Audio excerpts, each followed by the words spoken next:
එතකොට අපි අද කතා කරන්න යන්නේ බිස්නස් ටැක්සේෂන් වල හතරවෙනි පාඩම. එතකොට හතරවෙනි පාඩම යටතේ තියෙන්නේ accessible income from employment කියන පාඩම. ඒ කියන්නේ අපි මේකෙදි හොයන්නේ යම්කිසි පුද්ගලයෙකුගේ හරි ආයතනයක හරි එයා ඒ රැකියාව කරන එක තුලින් එයාට ලැබෙන ආදායම අපි මේක හදන්නේ තක්සේරුවක් විදිහට. එතකොට අපිට මේක හදද්දී ඉගෙන ගන්න තියෙන නීති රීතීන් කිහිපයක් තියෙනවා. ඒ යටතේ එතකොට දැන් මේ රැකියාවෙන් ලැබෙන ආදායම අපිට වර්ගීකරණයන් හතරකට වර්ග කරන්න පුළුවන්. sources of income කියන ඊළඟ ස්ලයිඩ් එකට.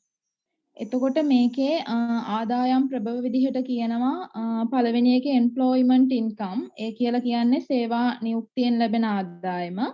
ඊළඟ එක business income ඒ කියන්නේ යම්කිසි තනි පුද්ගලයෙක් ව්‍යාපාරයක් විදිහට කරගෙන යනවා නම් ඒ සමස්ත ව්‍යාපාරයෙන් ලැබෙන ආදායම. එතකොට බදු ගෙවන්නේ ව්‍යාපාරය. එතකොට ඊළඟ එක තියෙනවා investment income. investment income කියලා කියන්නේ ආයෝජන ආදායම. ඒත් අපි මොනවා හරි දෙයක ආයෝජනය කරලා ඒකෙන් ලැබෙන සමස්ත තක්සේරු ආදායම. මේ other income කියලා කියන කැටගරි එකේ තියෙන්නේ අනෙකුත් ආදායම් කියන දේවල්. මේවා මේ ටියුට් එකේ ඉස්සරහට අපි කතා කරනවා. එතකොට ඊළඟට තියෙනවා what is employment. එතකොට ඒක යටතේ තියෙනවා an employee means any individual who receives remuneration in cash or kind for past, present or prospective employment.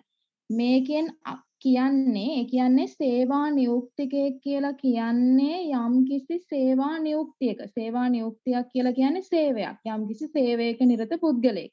අපිට උදාහරණයක් ගන්න පුළුවන් බැංකුවක මැනේජර් කෙනෙක් ගන්න පුළුවන්. හොස්පිටල් එකක නර්ස් කෙනෙක් ගන්න පුළුවන්. එයා සේවා නියුක්තිකයෙක්. ඒ කියන්නේ එයා යම්කිසි සේවයක් කරන කෙනෙක්. එතකොට මෙතනදී විශේෂ දෙයක් තියෙනවා. ඒ කියන්නේ දැන් මේකෙන් අපි කියවනේ who receives remuneration in cash or kind for past, present or prospective employment. ඒ කියන්නේ දැන් මේ සේවා නියුක්තියට අදාළ වෙන අතීත වර්තමාන හෝ අනාගත කියන සියලුම ගෙවීම් අපි සේවා නියුක්ති ආදායම විදිහට සැලකිල්ලට ගන්නවා. ඒ කියන්නේ දැන් බැංකුවක මැනේජර් කෙනෙක් ගත්තහම එයාට අපි හිතමුකෝ ඒ කියන්නේ බදු තක්සේරු වර්ෂය තුලදී එයාට ගිය මාසේ පඩියෙන් කොටසක් හම්බ වෙන්නේ නැහැ. මොකක් හරි ප්‍රශ්නයක් නිසා. නමුත් එයාට ඒ කොටස මේ මාසේ හම්බ වෙනවා. එතකොට ඒ කොටස මේ මාසේ හම්බ වෙන නිසා අර තක්සේරු වර්ෂයට අදාළව එයාගේ ආදායමට අර ගිය මාසේ නොලැබිච්ච කොටස මේ මාසේ ලැබිච්ච ඉඳ අපි ඒක ගන්නවා. අන්න ඒකයි කියන්නේ අතීතයේදී දැන් එයාට ගිය මාසෙක මේ මාසේ වෙනකොට අතීතයිනේ. ඒකේ උනාට ගන්නවා. අතීත එකක්, වර්තමාන එකක්, අනාගතේ යාට යම්කිසි ගෙවීමක් ගෙවන්න තියෙනවා කියලා මේ ආයතනයෙන් කියනවා නම් ඒකත් අපි යාගේ සේවා නියුක්ති ආදායම විදිහට ගන්නවා කියලා තමයි මෙතනදී කියන්නේ. ඊට පස්සේ කියනවා employment including public sector employee, a director, chairman of a company or corporation and a working partner of a partnership. මේක කියන්නේ employment කියන එකට ඇතුළත් වෙනවා කියලා කියන්නේ public sector එකේ employee කෙනෙක්. ඒ කියන්නේ මහජන ඒ කියන්නේ අර පොදු අංශයේ සේවකයෙක්. ඒ කියන්නේ පොදු ස්ථානික කියන්නේ පෞද්ගලික අංශයේ රැකියාවක් කරන කෙනෙක් නෙවෙයි. අර රජය වගේ කියලා තමයි මේකේ අදහස් වෙන්නේ. ඊට පස්සේ director, chairman of a company or corporation. ඒ කියන්නේ සමාගමක හරි යම්කිසි ආයතනයක හරි අධ්‍යක්ෂකවරයෙක් වශයෙන් සේවය කරන කෙනෙක් ගන්න පුළුවන්. එන්න working partner of a partnership හවුලක වැඩ කරන කෙනෙක් ගන්න පුළුවන්. ඒ කියන්නේ employment සේවා නියුක්තිකයා කියන එකට. ඊට පස්සේ අපි මේ සේවා නියුක්තිය ගැන කතා කරනකොට අපි මේක කොටස් දෙකකට බෙදනවා. ඒ කොටස් දෙක තමයි ඊළඟ ස්ලයිඩ් එක. ඒකේ අපි කතා කරන්නේ දැන් මෙතනින් පස්සේ අපි කතා කරන්නේ primary employment එක. අර සේවා නියුක්තියේ කොටස් දෙක තමයි primary employment එකයි secondary employment එකයි. දැන් primary employment කියන මේකේ සරල අදහස වෙන්නේ. කියන්නේ මේකේ අදහස මේ සිංහලෙන් වෙන්නේ දැන් එක්කෙනෙක් දැන් primary employment එකක් යටතේදී කරන්නේ එක රැකියාවයි. දැන් මේ බැංකුවක මැනේජර් කෙනෙක් ගන්නවා නම් එයා ඒ මැනේජර් පෝස්ට් එකේ විතරයි වැඩ කරන්නේ. ඊට අමතරව මේ ඒ බැංකින් සෙක්ටර් එකේ අධ්‍යක්ෂකවරයෙක් වශයෙන්වත් වෙනත් කිසිම දෙයක නියැලෙන්නේ නැහැ. එයා ඒ සේවය විතරයි කරන්නේ. දැන් මේකට හොඳම උදාහරණයක් තමයි දැන් සමාගම් වල සමහර මේ කොටස්කරුවෝ ඉන්නවා. ඒ කියන්නේ accountantලා ඉන්නවා. එයාලා ඒ සමාගමේ අධ්‍යක්ෂකවරුන් විදිහට ක්‍රියා කරනවා. එතකොට එයාට තියෙන සෙකන්ඩරි එකක්. එතකොට එයා සෙකන්ඩරි එම්ප්ලොයිමන්ට් ස්ටේට්මන්ට් එකක් තමයි දෙන්න ඕනේ. දැන් මෙතන ප්‍රයිමරි එම්ප්ලොයිමන්ට් එකේදී එක රැකියාවයි එයා කරන්නේ. ඒකට තමයි කියන්නේ ප්‍රයිමරි එම්ප්ලොයිමන්ට් කියලා. ඒ කියන්නේ දැන් මේකේ කියනවා මේක යටතේ තියෙනවා cash benefits. එතකොට there are the benefits received by an employee in monetary terms. ඒ කියලා කියන්නේ අර මුදල්මය අවශ්‍යතා. ඒ කියන්නේ මුදල්මය විදිහට ලැබෙන දේවල් වලට තමයි අපි cash benefits කියලා ගන්නෙ. cash benefits වලට මේ උදාහරණ විදිහට එනවා any wages, salaries, allowances, leave pay, fees, pension, commission, bonus, gratuity, perquisite, any other payment received in the course of employment or any pension. ඒ කියන්නේ wages කියලා කියන්නේ වැටුප් කියලා කියන්නේ මූල්‍ය ප්‍රතිලාභයක්. එතකොට salaries කියලා කියන්නේ පඩි වැටුප් වගේ තමයි. allowances කියලා කියන්නේ යාට දෙන දීමනක්. එතකොට leave pay එකක් කියලා කියන්නේ නිවාඩු වැටුප්. fees, pension commission, බෝනස් ප්‍රසාද දීමනා. ඊට පස්සේ gratuity එකක් කියලා කියන්නේ පාරිතෝෂිකයක්. perquisite any other payments කියලා කියන්නේ දැන් අත්‍යවශ්‍ය වෙනත් ගෙවීම්. එතකොට ඒක දැන් එයා රැකියාව කරන තැනින් තමා මේ යාට අනුමත කරන්නේ. මෙන්න මේ ගෙවීම් ඔයාට කරනවා. එහෙම කියලා. ඊට පස්සේ received in the course of employment or any pension. එයාට මේ course of employment ඒ කියන්නේ රැකියාව අතරතුරේදී හම්බ වෙන දේවල් හරි any pension. එතකොට යම්කිසි විශ්‍රාම වැටුපක් ලැබෙන එක හරි. එතකොට entertainment allowance, traveling or any other allowance paid. එතකොට මේකෙදී දැන් entertainment allowance දැන් මෙයාට මේ රැකියාවෙන් අනුමත කරොත් entertainment allowance එකක් දෙනවා කියලා අපි ඒකත් cash benefit එකක් විදිහට ගන්නවා. traveling or any other allowance. එතකොට දැන් අර මේ ගමන් පහසුකම් වගේ අර any other allowance ඒ කියන්නේ ගමන් පහසුකම් ඇතුළු වෙනත් අනෙකුත් පහසුකම් ගන්නවා. ඊට පස්සේ tips, rewards or other receipts whether legal or otherwise. ඒ කියන්නේ අනෙකුත් rewards ඒ කියන්නේ යාට ත්‍යාග වශයෙන් හම්බ වෙන දේවල් ගන්නවා කියලා කියන්නේ. ඒ කියන්නේ නීත්‍යානුකූල විදිහකින් හරි අනෙකුත් ඕනෑම විදිහකින් හරි ත්‍යාගයක් වශයෙන් යාට යම්කිසි දෙයක් හම්බ වෙනවා නම් ඒක යාගේ ආදායම. ඒ කියන්නේ primary employment එකේ cash benefit එකක් විදිහට අපි ගන්නවා. withdrawals made prior to the retirement from approved provident fund. එතකොට මෙයා retire වෙන්න කලින් යම්කිසි මුදලක් ලබා ගන්නවා නම් අනුමත අර්ථසාධක අර මුදලින්. එතකොට දැන් මෙයාගේ retirement එකට කලින් මෙයා ඒ අර්ථසාධක අර මුදලෙන් මුදල් ලබා ගන්නවා නම් දැන් එයා මේ තාම රිටයර් වෙන්න නැහැ. එයා මේ මාසේ යාගේ අර්ථසාධක අර මුදලෙන් යම්කිසි මුදලක් ලබා ගන්නවා. ඒ කියන්නේ එයා ඒ සේවය කරන තැන සේවා ආයෝජකයා දැනුවත්ව. එතකොට එයාට ඒක පස්සට හම්බ වෙන්න තියෙන ප්‍රතිලාභයක් නේ. එයා ඒක දැන් ප්‍රතිලාභ භුක්ති විඳිනවා නම් එයා අනිවාර්යෙන් ඒකට බදු ගෙවන්න ඕනේ. එතකොට ඒක එයාගේ employment income එකට එනවා කියලා තමයි මෙතනදී කියන්නේ. මේක කියන්නේ payment to a third person for the benefit of an employee. එතකොට employee ගේ benefit ඒ කියන්නේ employee ඒ සේවකයා සම්බන්ධයෙන් තුන්වන පාර්ශවයකට ගෙවන ගෙවීම් තමයි මේකෙන් අදහස් වෙන්නේ.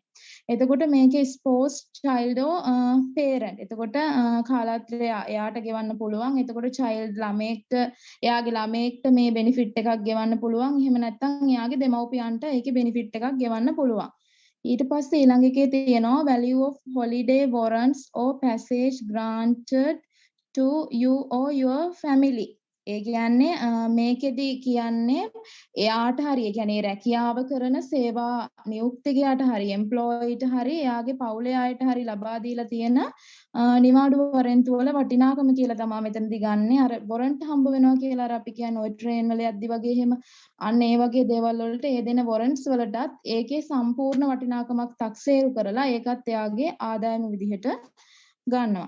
එතකොට ඊළඟට අපි කතා කරන්නේ value of non cash benefits කියන එක. එතකොට මුදල් නොවන ප්‍රතිලාභවල වටිනාකම. එතකොට දැන් අපි මේකෙදි මතක තියාගන්න ඕනේ අපි පුද්ගලයෙක්ගේ සේවා නියුක්තියෙන් හම්බ වෙන තක්සේරු ආදායම ගණනය කරනකොට එයාට ඒ සේවා නියුක්තිය වෙනුවෙන් මුදලින් සහ මුදල්මය නොවන වෙනත් ආකාරයන්ගෙන් ලැබෙන ප්‍රතිලාභ කියන සියලුම දේවල් අපි ඇතුළත් කරගන්නවා. මුදල්මය ප්‍රතිලාභත් ගන්නවා, මුදල්මය නොවන ප්‍රතිලාභත් ගන්නවා. එතකොට අපි ඒක මතක තියාගන්න ඕනේ. කෑෂ් බෙනිෆිට් එකක් වුණත් ගන්නවා, නන් කෑෂ් බෙනිෆිට් යටතේ අපි දැන් මේ කතා කරනවා නිර්ණායක කිහිපයක් ඒ ටිකත් ගන්නවා. එතකොට මෙතනදී කියනවා not only cash benefits, even non-cash benefits received by an employee in the course of employment should be considered as a part of employment income. මේකේ කියන්නේ not only cash benefits. ඒ කියන්නේ මුදල්මය ප්‍රතිලාභයක් නොවුනත් non cash benefits අපිට මුදල්මය නොවන ප්‍රතිලාභයක් හම්බ වෙනවා නම් employee කෙනෙක්ට in the course of employment එයාගේ රැකියා කාලය තුලදී අපි අනිවාර්යෙන්ම ඒක it should be considered as the part of employment income. අපි මේක employment income එකේ part එකක් විදිහට ගන්නවා. ඒ කියන්නේ මුදල්මය ප්‍රතිලාභ විතරක් නෙවෙයි මුදල්මය නොවන ප්‍රතිලාභත් අපි employment income එකේ part එකක් විදිහට ගන්නවා. Non-cash benefits should be quantified in monetary terms for the purpose of computing employment income. මේකෙන් කියන්නේ මේ මුදල්මය නොවන ප්‍රතිලාභ මුදල් කොන්දේසිත් එක්ක ප්‍රමාණවත් වෙන්න ඕනේ කියන එක. දැන් මේ මුදල්මය නොවන ප්‍රතිලාභයක් ගත්තාම දැන් ඒ මුදල්මය නොවන ප්‍රතිලාභය අනිවාර්යෙන් අර monetary terms තියෙනවනේ. එතකොට cash benefits තියෙනවනේ. cash benefits එක්ක දැන් මුදල්මය නොවන ප්‍රතිලාභයක් හම්බුනාට අපි අනිවාර්යෙන් ඒකේ මුදල්මය වටිනාකම මනින්න ඕනේ. මැනකට තමයි අපි ඒක ඇතුළත් කරන්නේ. එතකොට ඒක අර බොහොම පොඩි ගාණක් නම් අපි ඒක නොසලකා හරිනවා. ඒකයි මෙතනදි කරන්නේ ඒක අනිවාර්යෙන්ම quantified. ඒක ප්‍රමාණාත්මක වෙන්න ඕනේ. අපි ඒ කියන්නේ කම්පියුට් කරන්න. ඒ කියන්නේ අර මේ employment income එක calculation වලදී අපි ඒක ඇතුළත් මුදල්මය නොවන ලැබීම ඇතුළත් කරන්න නම් ඒක අනිවාර්යෙන් ප්‍රමාණාත්මක වෙන්න ඕනේ. ඊළඟට මේ ඒකේ තව මේ තියෙනවා මේ value of shares received as the benefit of employment.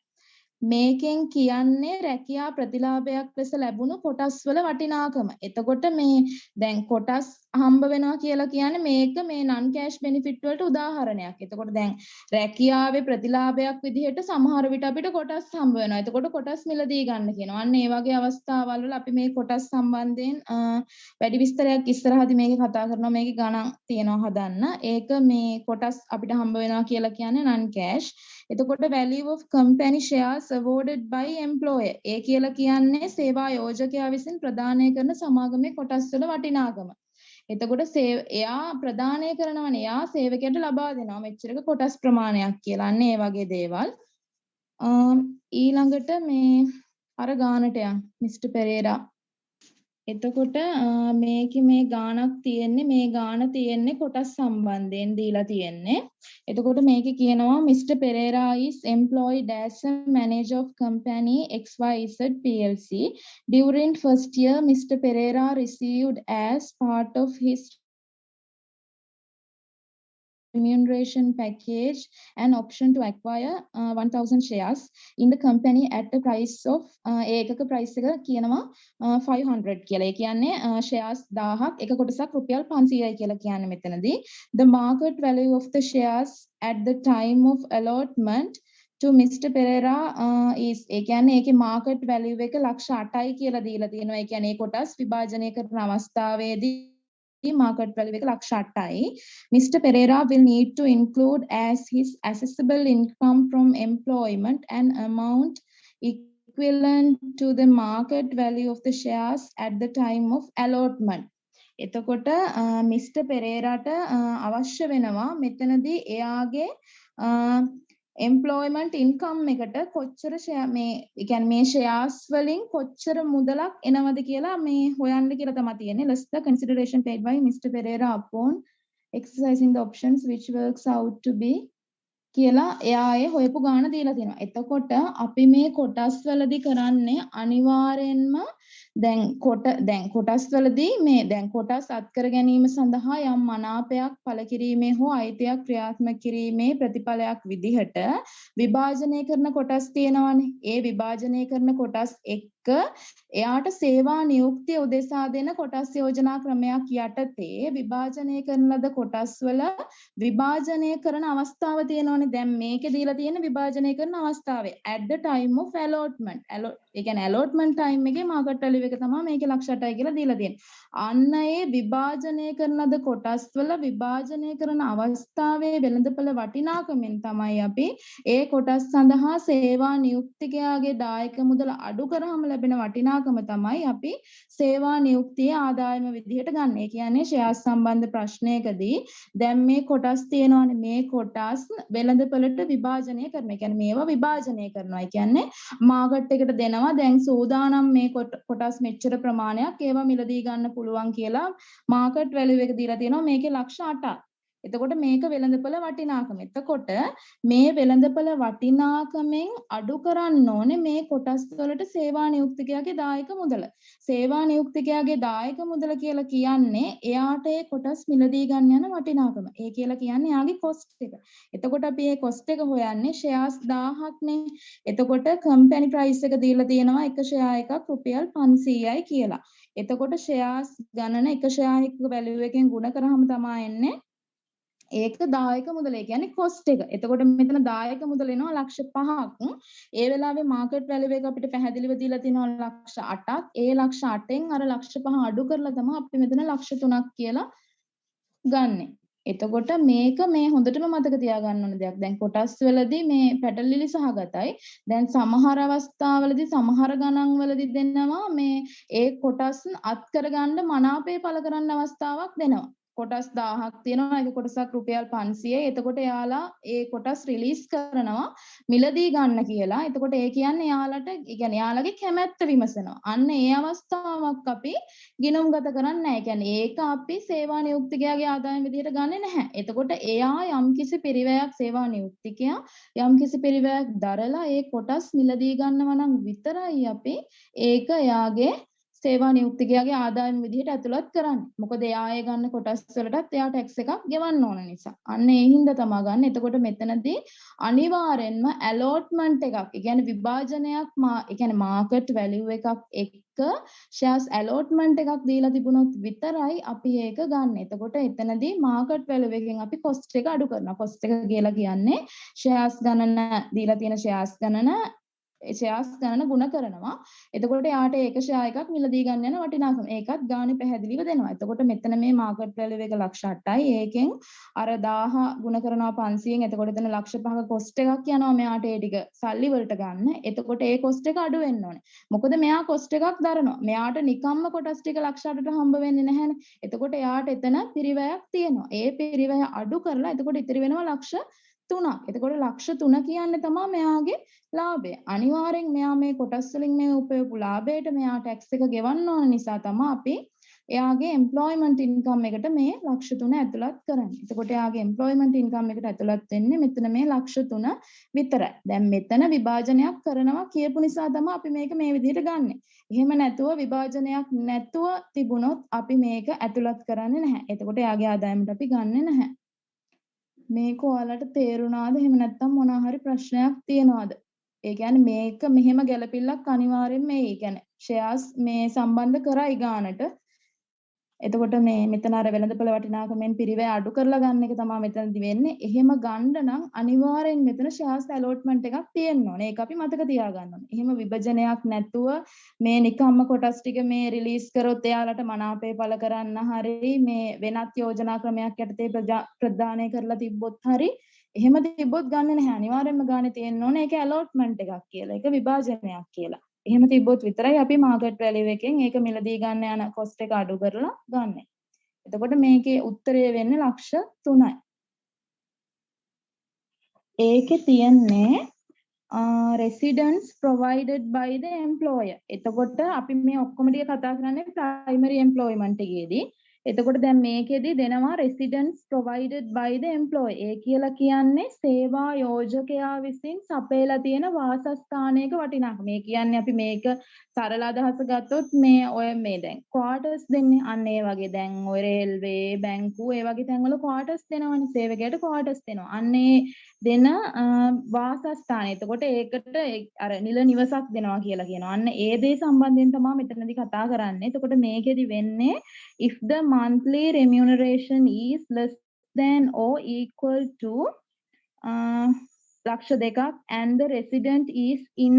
ඒ කියන්නේ මේකේ කියන්නේ monthly remuneration එක මාසික වේතනය ලක්ෂ දෙකකට වඩා අඩු කෙනෙක්ගේ සහ ලක්ෂ දෙකට සමාන. ඒ කියන්නේ යම්කිසි කෙනෙක්ගේ මාසික වේතනය ලක්ෂ දෙකක් හෝ ඊට වඩා අඩු වෙන අවස්ථාවක තමයි අපි මෙන්න මේ නීතිය කතා කරන්නේ. එතකොට මාසික වේතනය ලක්ෂ 2යි නම් සහ ඊට වඩා අඩුයි නම් අපි කතා කරන්නේ මෙන්න මේ විදිහට. මේක හොඳටම මතක තියාගන්න ඕනේ. මේකේ තියෙන්නේ monthly remuneration කියලා. එතකොට මාසික වේතනය තමයි මෙතනදී බලන්නේ. එතකොට මේකෙදි කියනවා rated area එකක ඉන්න කෙනෙක්. rated area එකක් කියලා කියන්නේ වරිපනම් 탁සේරු කරන ලද ප්‍රදේශයක්. එතකොට ගොඩක් විට මේ අර ටවුන් ඒරියාස් වල කට්ටිය මේ වරිපනම් ගෙවනවා. එයාලා මේ ටැක්ස් ගෙවනවා. ඒක තමයි මේ කියන්නේ rated area එක. rated area එකක් කියලා කියන්නේ වරිපනම් 탁සේරු කරන ප්‍රදේශයක ඉන්න කෙනෙක්ට දීපු වාසස්ථානයක් සම්බන්ධයෙන් ගන්නේ අපි රුපියල් 20000 or 12.5% of the remuneration whichever is less. ඒ කියන්නේ මේකේ අපි ගන්නේ එයාගේ මාසික වේතනය තියෙනවානේ. මාසික වේතනයෙන් 12.5ක් බලනවා අපි ඉස්සෙල්ලාම. දැන් එතකොට මේ කැටගරි එකට වෙන්නේ එක්ක ලක්ෂ 2ක් වෙන්න ඕනේ. ලක්ෂ 2කට වඩා අඩු වෙන්න. එතකොට අපි කියමුකෝ 1,50,000යි කියලා. එතකොට 1,50,000. එහෙනම් 1,50,000ක් වැටුපක් දෙන මාසික වැටුපක් ලබන කෙනෙක්ට වරිපනම් බල ප්‍රදේශයක ඉන්නේ යා. එතකොට එයාගේ නිවසට අපි වටිනාකම හොයන්නේ 1,50,000ට 12.5ක් බලනවා. එතකොට ඒ කියන උත්තරේ තියෙනවනේ. ඒ උත්තරේ දැන් මෙතන රුපියල් 20000 තියෙනවා. අර කියන උත්තරේ රුපියල් 20000යි ඒ දෙක කම්පෙයාර් කරලා ඒ දෙකෙන් අඩුමගිය තමයි අපි ගන්න. ඒ දෙකෙන් අඩුමගිය අරගෙන ඒ අඩුමගිය 12න් ගුණ කරන්න ඕනේ. එහෙම තමයි ගන්න. එතකොට වැටුපකට 12.5ක් බලනවා මාසික වැටුපට. ඒ එන්නේ මාසේ ගානනේ. ඒ ගානයි 20000යි බලනවා. ඒ දෙකෙන් අඩුමගේ ගන්න.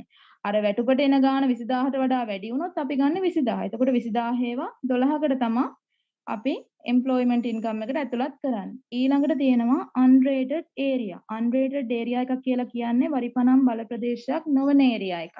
එතකොට මේකේ තියෙන්නේ රුපියල් 15000ක් හරි 10% of the remuneration whichever is less. එතකොට මේකේ තියෙන්නේ රුපියල් 15000 සහ 110. දැන් unrated area එකේ කියන්නේ දැන් වැටුප 1,50,000ට 110ක් බලනවා. එතකොට 110ක් බලලා ඒකයි දැන් රුපියල් 15000යි තියෙනවා. දැන් 1,50,000ට 110ක් බලනකොට එන්නේ 15000මයි. එතකොට දැන් මේකේත් 15000නේ තියෙන්නේ. එතකොට මේ දෙක සමාන වෙනකොට එතකොට ඒ අපි ගන්න 15000මයි. දැන් එහෙම වෙන්නේ නැහැ. ගොඩක් අවස්ථාවල අපිට දෙන ගාණ අනුව තමයි අපි මේක හදන්නේ. ඒ ගාණ අනුව 110ක් බලනවා. බලලා ඒන ගාණයි 15000යි අරගෙන දෙක ඒ දෙකෙන් අඩුමගය. ඒ දෙකෙන් අඩුමගය අරගෙන ඒක 12න් ගුණ කරලා තමයි ගන්න. මේ 12න් ගුණ කරන්නේ මොකද අපි මෙතනදි මේ රූල්ස් කියන්නේ මාසික වැටුප සම්බන්ධයෙන්. එතකොට අපි මේ ටැක්ස් හදන්නේ මාස 12ක කාල පරිච්ඡේදයකට අවුරුද්දකට. ඒ කියන්නේ 탁සේරු වර්ෂයකට නේ හදන්නේ. ඒ හින්දා තමයි මේක 12න් ගුණ කරලා යාගේ වාර්ෂික 탁සේරු ආදායම ගන්න. ඊට පස්සේ ස්ටේට් බංගලෝ එකක් කියලා කියන්නේ අර මේ ඔය වතු වල තියෙන බංගලාවක්. අන්න ඒ වගේ තැනකදී අපි ගන්නේ රුපියල් 10000ක්. එහෙම නැත්නම් අපිට ලැබෙන වැටුපෙන් 7.5ක් කියන එකෙන් ඒ දෙකෙන් අඩුමග. ඒ කියන්නේ වැටුපෙන් 7.5ක් කැල්කියුලේට් කරනවා. 7.5 කැල්කියුලේට් කරලා ඒ අගයයි රුපියල් 10000යි තියෙනවනේ. ඒ 10000යි කියන ඒ අගයන් දෙකෙන් අඩුමගය අරගෙන ඒ අගය 12න් ගුණ කරලා තමයි එතනදී ගන්නෙ.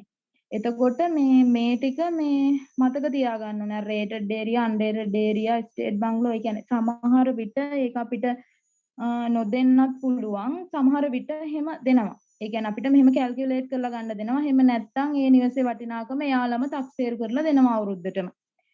එතකොට දැන් මේකේ අනිත් ශීර්ෂය වෙන්නේ if the monthly remuneration more than ලක්ෂ 2ක් සහ the resident is ඉන්න කියලා. එතකොට මේකේ කියන්නේ ලක්ෂ 2කට. ඒ කියන්නේ එයාගේ monthly මාසික වැටුප මාසික ආදායම ලක්ෂ 2කට වඩා වැඩි වෙලා එයා rated area එකේ ඒ කියන්නේ 탁සේරු ප්‍රදේශයක ඉන්නවා නම් රුපියල් 40000ක් හෝ එයාගේ වැටුපෙන් 12.5ක් කියන අගය අරගෙන ඒ අගයන් දෙකෙන් අඩුමග. ඒ අගයන් දෙකෙන් අඩුමග අරගෙන ඒක 12න් ගුණ කරන්න ඕනේ. වාර්ෂික හින්දා. අපි මෙතන බලන්නේ මාසික. නමුත් අපි හදන්න ඕනේ වාර්ෂිකයකට හින්දා තමයි අපි ඒක 12න් ගුණ කරන්නේ. ඊළඟට unrated area එකක්. unrated area එකකදී ගන්න, ඒ කියන්නේ වරිපනම් බල ප්‍රදේශයක් නෙවෙයි. ඒකකදී ගන්න රුපියල් 30000ක්. එහෙම නැත්නම් අපේ වැටුපෙන් 10%ක්. වැටුපෙන් 10%ක අගය ගන්නේ කරලා ඒ අගයයි 30000යි කියන අගය ගත්තා. මේ දෙකෙන් අඩුම අගය ගන්න. whichever is less. ඒ දෙකෙන් අඩුම අගය තමයි ගන්න. ස්ටේට් බංගලෝ එක දීලා තියෙනවා. ඒකේ ගන්න රුපියල් 20000ක් එහෙම නැත්නම් වැටුපෙන් 7.5ක් කියන අගයන් දෙකෙන් අඩුම අගය. ඊළඟ ස්ලයිඩ් එක.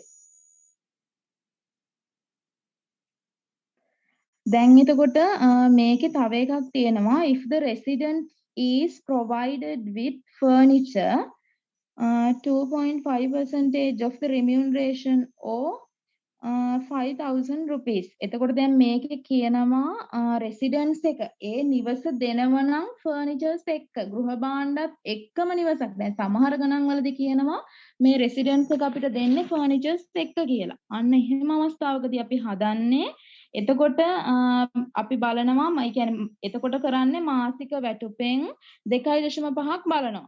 දැන් මේක බලන එකට අමතරව දැන් නිවසේ වටිනාකම හොයන්න නම් අනිවාර්යෙන්ම අර කියපු ක්‍රම දෙකට හදන්න ඕනේ. ඒ ක්‍රම දෙකට හදලා ෆර්නිචර්ස් එක්ක දෙනවා කිව්වොත් ඒකට එකතු වෙන්න ඕනේ මේ ෆර්නිචර් වල වටිනාකම. එතකොට ෆර්නිචර් වල වටිනාකම හොයන්නේ තර විදිහටමයි. මේ කියන්නේ මාසික ආදායමෙන් 2.5ක් බලනවා. බලලා ඒ අගයයි රුපියල් 5000 තමයි මේකට අරගෙන තියෙන්නේ. රුපියල් 5000. ඒ කියන්නේ අර එන අගයයි රුපියල් 5000යි අරගෙන ඒ දෙකෙන් අඩුම අගය තමයි 12න් ගුණ කරලා ගන්න. එතකොට එතනදී whichever is less should be taken into an account. ඒ කියන්නේ ගෘහ භාණ්ඩත් එක්ක දීලා තියෙනවා නම් වේතනෙන් 2.5ක් හරි 5000 කියන අගය හරි ඒ දෙකෙන් අඩුම අගය තමයි ගන්න. ඒ දෙකෙන් අඩුම අගය වගේ 12 ගුණයක් තමයි ගන්න. ඊළඟ ස්ලයිඩ් එක. ඒකේ කියනවා the residence provided to employee is owned by the employer and it is in a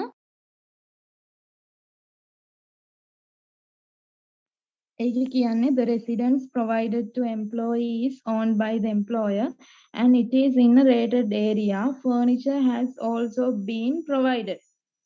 දැන් සේවකයෙක් නේවාසිකව ඉන්න නිවාසයක හරි යාට හම්බ වෙන ඒ කියන්නේ එයාට හම්බ වෙන නිවාසයක වියදම සේවා යෝජක ප්‍රතිපූර්ණය කරනවා නම් සේවා යෝජකයාගේ පිරිවැය සේවකයාගේ ප්‍රතිලාභ විදිහට තමයි ගන්න අපි. එතකොට දැන් අපිට හම්බ වෙනවා නිවසක්. ඒ නිවසේ වටිනාකම සේවා යෝජකයා වැඩ කරන ආයතනයේ ප්‍රධානියා විසින් දෙනවා නම් එයා ඒකේ වටිනාකම දෙනවා නම් අපි ඒක දාන්නේ නැහැ. එතකොට ඒ පිරිවැය සේවකයාගේ ප්‍රතිලාභයක් විදිහට තමයි සලකන්නේ. එයා ඒ කියන්නේ අපි ඉන්න නිවසට වටිනාකම කොහොමත් අපි හොයන්න ඕනේ. වටිනාකම හොයනවානේ. දැන් අපි කියමුකෝ මේ විදිහට කැල්කියුලේට් කරලා වටිනාකම එනවා අවුරුද්දටම ලක්ෂ 2ක් යනවා අපි ඉන්න ගෙදරට. එතකොට ඒකට අපිට සේවා යෝජකයා ප්‍රතිපූර්ණය කරනවා රුපියල් ලක්ෂයක්. අන්න ඒ අවස්ථාවේදී අර ලක්ෂ 2කින් අර ලක්ෂය අඩු කරලා ලක්ෂයක් තමයි අතන employment income එක විදිහට ගන්න. ඒකයි මෙතනදී කරන්නේ කියන්නේ owned by the employer and it is in a rated area. Furniture has also been provided. ඒ කියන්නේ නේවාසික ඉන්න ස්ථානයක ඒ කියන්නේ ෆර්නිචර්ස් එක දීලා තියෙන ස්ථානයක් තිබ්බොත් ඒක මේ එම්ප්ලොයි ඒ කියන්නේ එයා මේ සේවා යෝජකයා ඒක ප්‍රතිපූර්ණය කරනවා නම් ඒ ප්‍රතිපූර්ණ වටිනාකම අඩු කරලා තමයි අපි අතන වටිනාකම දාන්නේ.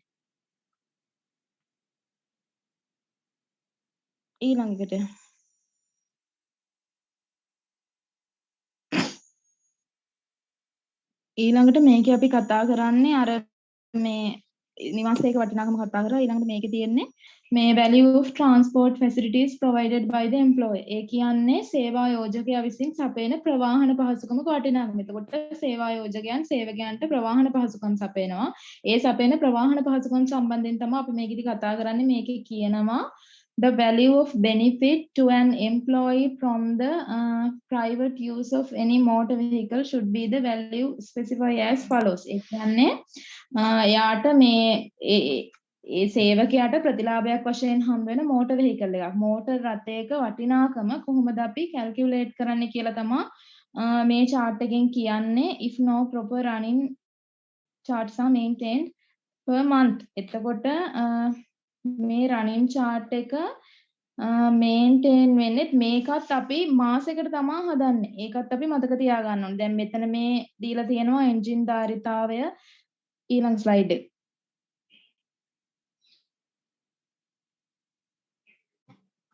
ඒකේ දීලා තියෙනවා එන්ජින් ධාරිතාවය ඊට පස්සේ වෙහිකල් එක ඩ්‍රයිවර් ෆුවල්. ඒ කියලා කියන්නේ සමහර ආයතන වලින් ඒ කියන්නේ වෙහිකල් එක විතරක් දෙනවා. සමහර ආයතන වලින් ඒ සේවකයාට වෙහිකල් එකත් එක්ක ඩ්‍රයිවර් කෙනෙක් දෙනවා. තවත් සමහර ආයතන වලින් ඒකට ඉන්ධනත් දෙනවා. ඒ කියන්නේ මෝටර ඒ කියන්නේ යාට කා එකක් දෙනවා. එයාට ඩ්‍රයිවර් කෙනෙක් දෙනවා. ඊට අමතරව ඒකට ඉන්ධනත් දෙනවා. එතකොට දැන් මේකෙදී තියෙනවා මේක අපේ එන්ජින් කැපැසිටි එකත් එක්ක තමයි මේ සංසන්දනය කරන්නේ. ඒ කියන්නේ මේක අපි ගන්න එන්ජින් කැපැසිටි එකත් එක්ක. ඒ කියන්නේ අපිට ගාන හදනකොට ඒ එන්ජින් කැපැසිටි එක දෙනවා. එතකොට මේකෙදි කියනවා not more than 1800 cc. දැන් මේකේ 1800 cc වලට වඩා වැඩි වෙන්නේ නැත්නම් වෙහිකල් එකට අපි රුපියල් 20000යි මාසෙකට ඩ්‍රයිවර් දීලා තියෙනවා නම් එයාට 10000ක් දාන්න ඕනේ. ෆුවල් ඉන්ධනක් දීලා තියෙනවා නම් ඒකට 20000. එතකොට මේකේ ඊළඟ එක කියනවා more than 1800 cc කියලා. කියන්නේ 1800කට වඩා වැඩි වෙන ඒවා. ඒකේ වෙහිකල් එක විතරක් දෙනවා නම් 35000යි මාසෙකට. එතකොට ඒ වගේ 12ක් බලන්න ඕනේ. ඩ්‍රයිවර් විතරක් දෙනවා නම් 10000යි, ෆුවල් විතරක් දෙනවා නම් 30000යි. එතකොට මේ හැම එකක්ම අපි මනින්නේ, ඒ කියන්නේ මේ වටිනාකම අපි තක්සේරු කරලා තියෙන්නේ එක මාසෙකට. ඒ කියන්නේ එක මාසෙක වටිනාකම තමයි මෙතන තියෙන්නේ. අපි ගාන හදනකොට අනිවාර්යෙන්ම මේක මාස 12කට කැල්කියුලේට් කරන්න ඕන. එතකොට ඊළඟට තියෙනවා එක්සාම්පල් එකක්. ඒකේ තියෙන්නේ employee has been provided with 1900 cc for his official and private use with fuel and a driver. ඒකට දෙනවා කියලා තියෙනවා ඉන්ධන සහ ඩ්‍රයිවර් කෙනෙක්. මෙන්න මෙතනදී අපිට දීලා තියෙනවා 1900 cc කියලා. එතකොට මේකේ වටිනාකම හොයන්න 1900 කියලා කියන්නේ 1800ට වඩා වැඩි. එතකොට 1800ට වඩා වැඩි ශීර්ෂයේ වෙහිකල් එකකට මාසෙකට 35000යි. එතකොට ඒ 35000ට එකතු වෙනවා මේකට දෙනවා කියනවා ෆුවල් ඉන්ධන දෙනවා කියනවා ඒ 30000ත් එකතු වෙනවා. එතකොට 35000යි ඊළඟට ඉන්ධනවල 30000යි ඊළඟට ගන්නවා මේකට දෙනවා කියලා තියෙනවා ඩ්‍රයිවර් කෙනෙකුත් දෙනවා කියලා තියෙනවා. එතකොට 35000යි 30000යි කියලා කියන්නේ 65000යි. ඊට පස්සේ ඩ්‍රයිවර් කෙනෙක් දෙනවා. ඒ ඩ්‍රයිවර්ගේ 10000ත් එක්ක එනවා 75000ක්. එතකොට එක මාසෙකට තමයි මේ 75000ක් එන්නේ. එතකොට මේක අපි සේවා නියුක්තිකයන්ගේ ආදායම යටතේ ගන්නකොට මෙතන එනවා ලක්ෂ 9ක්. මොකද ඒක 12න් වැඩි වෙන්න ඕන. එතකොට ඒක අපි හැදුවේ මෙතන පැහැදිලිව කියලා තියෙනවා 1900 cc කියලා. එතකොට 1900 cc කියලා කියන්නේ 1800ට වඩා වැඩි. එතකොට ඒකේ වෙහිකල් එක 35000යි, ඩ්‍රයිවර් 10000යි, ෆුවල් 30000යි. එතකොට ඔක්කොම 75000යි. කියන්නේ එක මාසෙකට 75000. එක මාසෙකට මෙයාට රුපියල් 75000ක් හම්බ වෙනවා. ඒ 75000 වගේ 12ක් තියෙනවා මාස 12ටම. ඒක තමයි අපි ලක්ෂ 9යි කියලා ගත්තේ. එතකොට ඒකේ ඊළඟ ගාන employee is provided with a motor vehicle which has been hired from a company paying 75000 per month. එතකොට මේක ඒ කියන්නේ employeeට දීලා තියෙන motor vehicle එක company එකෙන් දීලා තියෙන්නේ hired from a company එකෙන් මේකට ගෙවනවා මාසෙකට 75000ක්. එතකොට මාසෙකට 75000ක් කියලා කියන්නේ මාස 12කට ඒත් මේ කියන්නේ ලක්ෂ 9ක්. එතකොට ඒ වටිනාකම තමයි මෙයාගේ employment income එක යටතට යන්නේ. ඊට පස්සේ තියෙනවා ඊළඟ ස්ලයිඩ් එකේ when accurate records in respect of private travelling is maintained. නෑ අර කලින් තිබ්බ එක හරි.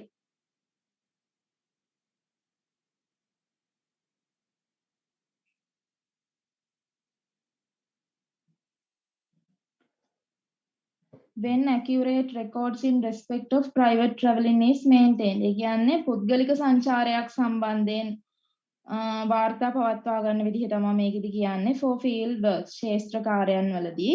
එතකොට දැන් මේකෙදි motor bicycle එකක් නම් motor bicycle එකකදී මේ ගෙවනවා කියලා සඳහන් වෙන්නේ කිලෝමීටරයකට රුපියල් 5ක්. එතකොට දැන් ඒකේ අර මේ 1 කිලෝමීටරයක් යන එකට රුපියල් 5ක් ශේෂ්ත්‍ර කාර්යයන් වලදී. ඒකේ අනිත් vehicles වල දැන් මෝටර් සයිකල් එකකට කිලෝමීටරයකට රුපියල් 5ක් ගෙවනකොට මේ අනිත් vehicles වලට කිලෝමීටරයකට රුපියල් 25ක් ගෙවනවා කියලා කියන්නේ. මෙතන මේ වරහන් ඇතුලේ තියෙනවා irrespective of the engine capacity of the vehicle. එතකොට මේකෙදී vehicle එකේ engine capacity එක නොසලකා අර යන කිලෝමීටර ගන්නට. ඒ කියන්නේ යාළුවා අර වැඩ කරන ප්‍රමාණය තියෙනවනේ. අන්නේ වැඩ කරන ප්‍රමාණයට තමයි ගෙවන්නේ. එතකොට මේකේ තියෙනවා වැදගත්ම දේ තමයි මේ තියෙන reimbursement of official travelling not taxable. එතකොට official travelling කියලා කියන්නේ අපි මෙතනදී දැන් ඔෆිස් එකේ වැඩවලට යන දේවල් තියෙනවනේ රාජකාරීමේ දේවල් වලට අපි ගිහිල්ලා දැන් official travelling කියලා දීලා official travelling එකක් අපි reimburse කරගන්නකොට ඒ කියන්නේ ඒක අපි ලබා ගන්නකොට ඒක අපිට සේවා යෝජකයා අපිට ගෙවනවා. ඒ ඔෆිස් එකේ වැඩවලට යන ඒවා ගෙවනවා. නමුත් මේක ආදායමට ගන්නෙ නැහැ. මොකද අපි මේ සේවා නියුක්තිකයාගේ ආදායම හොයන්නේ බදු ගණනය කරන්න. දැන් අපි මේ හොයන අවසාන සේවා employment income එකෙන් ඒ employment income එකට තමයි අපි බදු ගණනය කරන්නේ. එතකොට දැන් මෙයා ඔෆිස් එකේ දේවල් වලට ගියපු ඒවට මෙයා බදු ගෙවන්න ඕන නැහැනේ. අන්න ඒක නිසා අපි මේ official දේවල් කියන්නේ දැන් මෙතනදී official travelling කියලා කියන්නේ එයා ඔෆිස් එකේ වැඩකට ගිහිල්ලා දින අපිට මේ ගණන් වල නම් සාමාන්‍ය දෙන්නේ දැන් ඔය බිස්නස් වැඩවලට ඔෆිස් එකේ බිස්නස් වැඩවලට මේ කොහේ හරි ෆොරින් කන්ට්‍රි එකකට ගියප එකක් ගත්තොත් අන්න ඒකට මේ ආයතනයෙන් කරන ගෙවීම අපේ වැටුපට එන්නේ නැහැ. ඒ කියන්නේ ඒක අපි අපේ එම්ප්ලොයිමන්ට් ඉන්කම් එකට දාගෙන අපි ඒකට ටැක්ස් මේ කියන්නේ අපි ටැක්ස් එකක් ගෙවන්න ඕනේ නැහැ.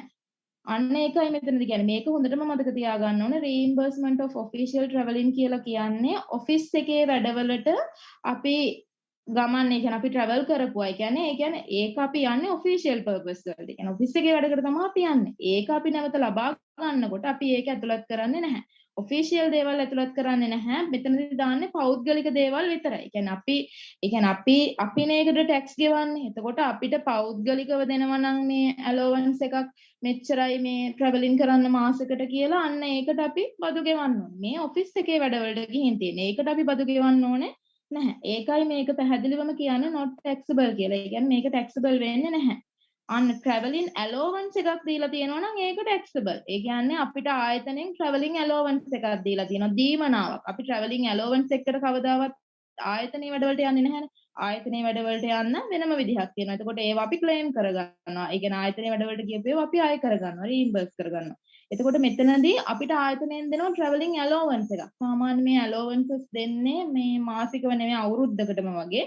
අන්න ඒ travelling allowance එකට අපි tax ගෙවන්න ඕනේ. ඒ travelling allowance එක අනිවාර්යෙන් අර මේ අපේ employment income එක හදන තීර්ෂයට ගන්නවා. දැන් මේ official එක තමයි ගන්නෙ නැත්. මොකද official එකට අපි අපේ income එකට දාගෙන අපි tax ගෙවන්න ඕන නැති නිසා. එතකොට ඒක මේ අර ප්‍රායෝගික අර්ථය ගත්තත් එහෙමයි එන්නේ. දැන් අපි පෞද්ගලිකව ගියපු සංචාර වලට අපි පෞද්ගලික වේදේවල් ගිහිල්ලානේ. එතකොට ඒක අපි ප්‍රතිලාභ භුක්ති විඳලා තියෙන්නේ අපි පෞද්ගලිකව. අන්න ඒක නිසා අපි ඒක අපේ income එකට දාගෙන අපි ඒවට tax ගෙවන්න ඕනේ. ඒකයි මෙතනදී කියන්නේ.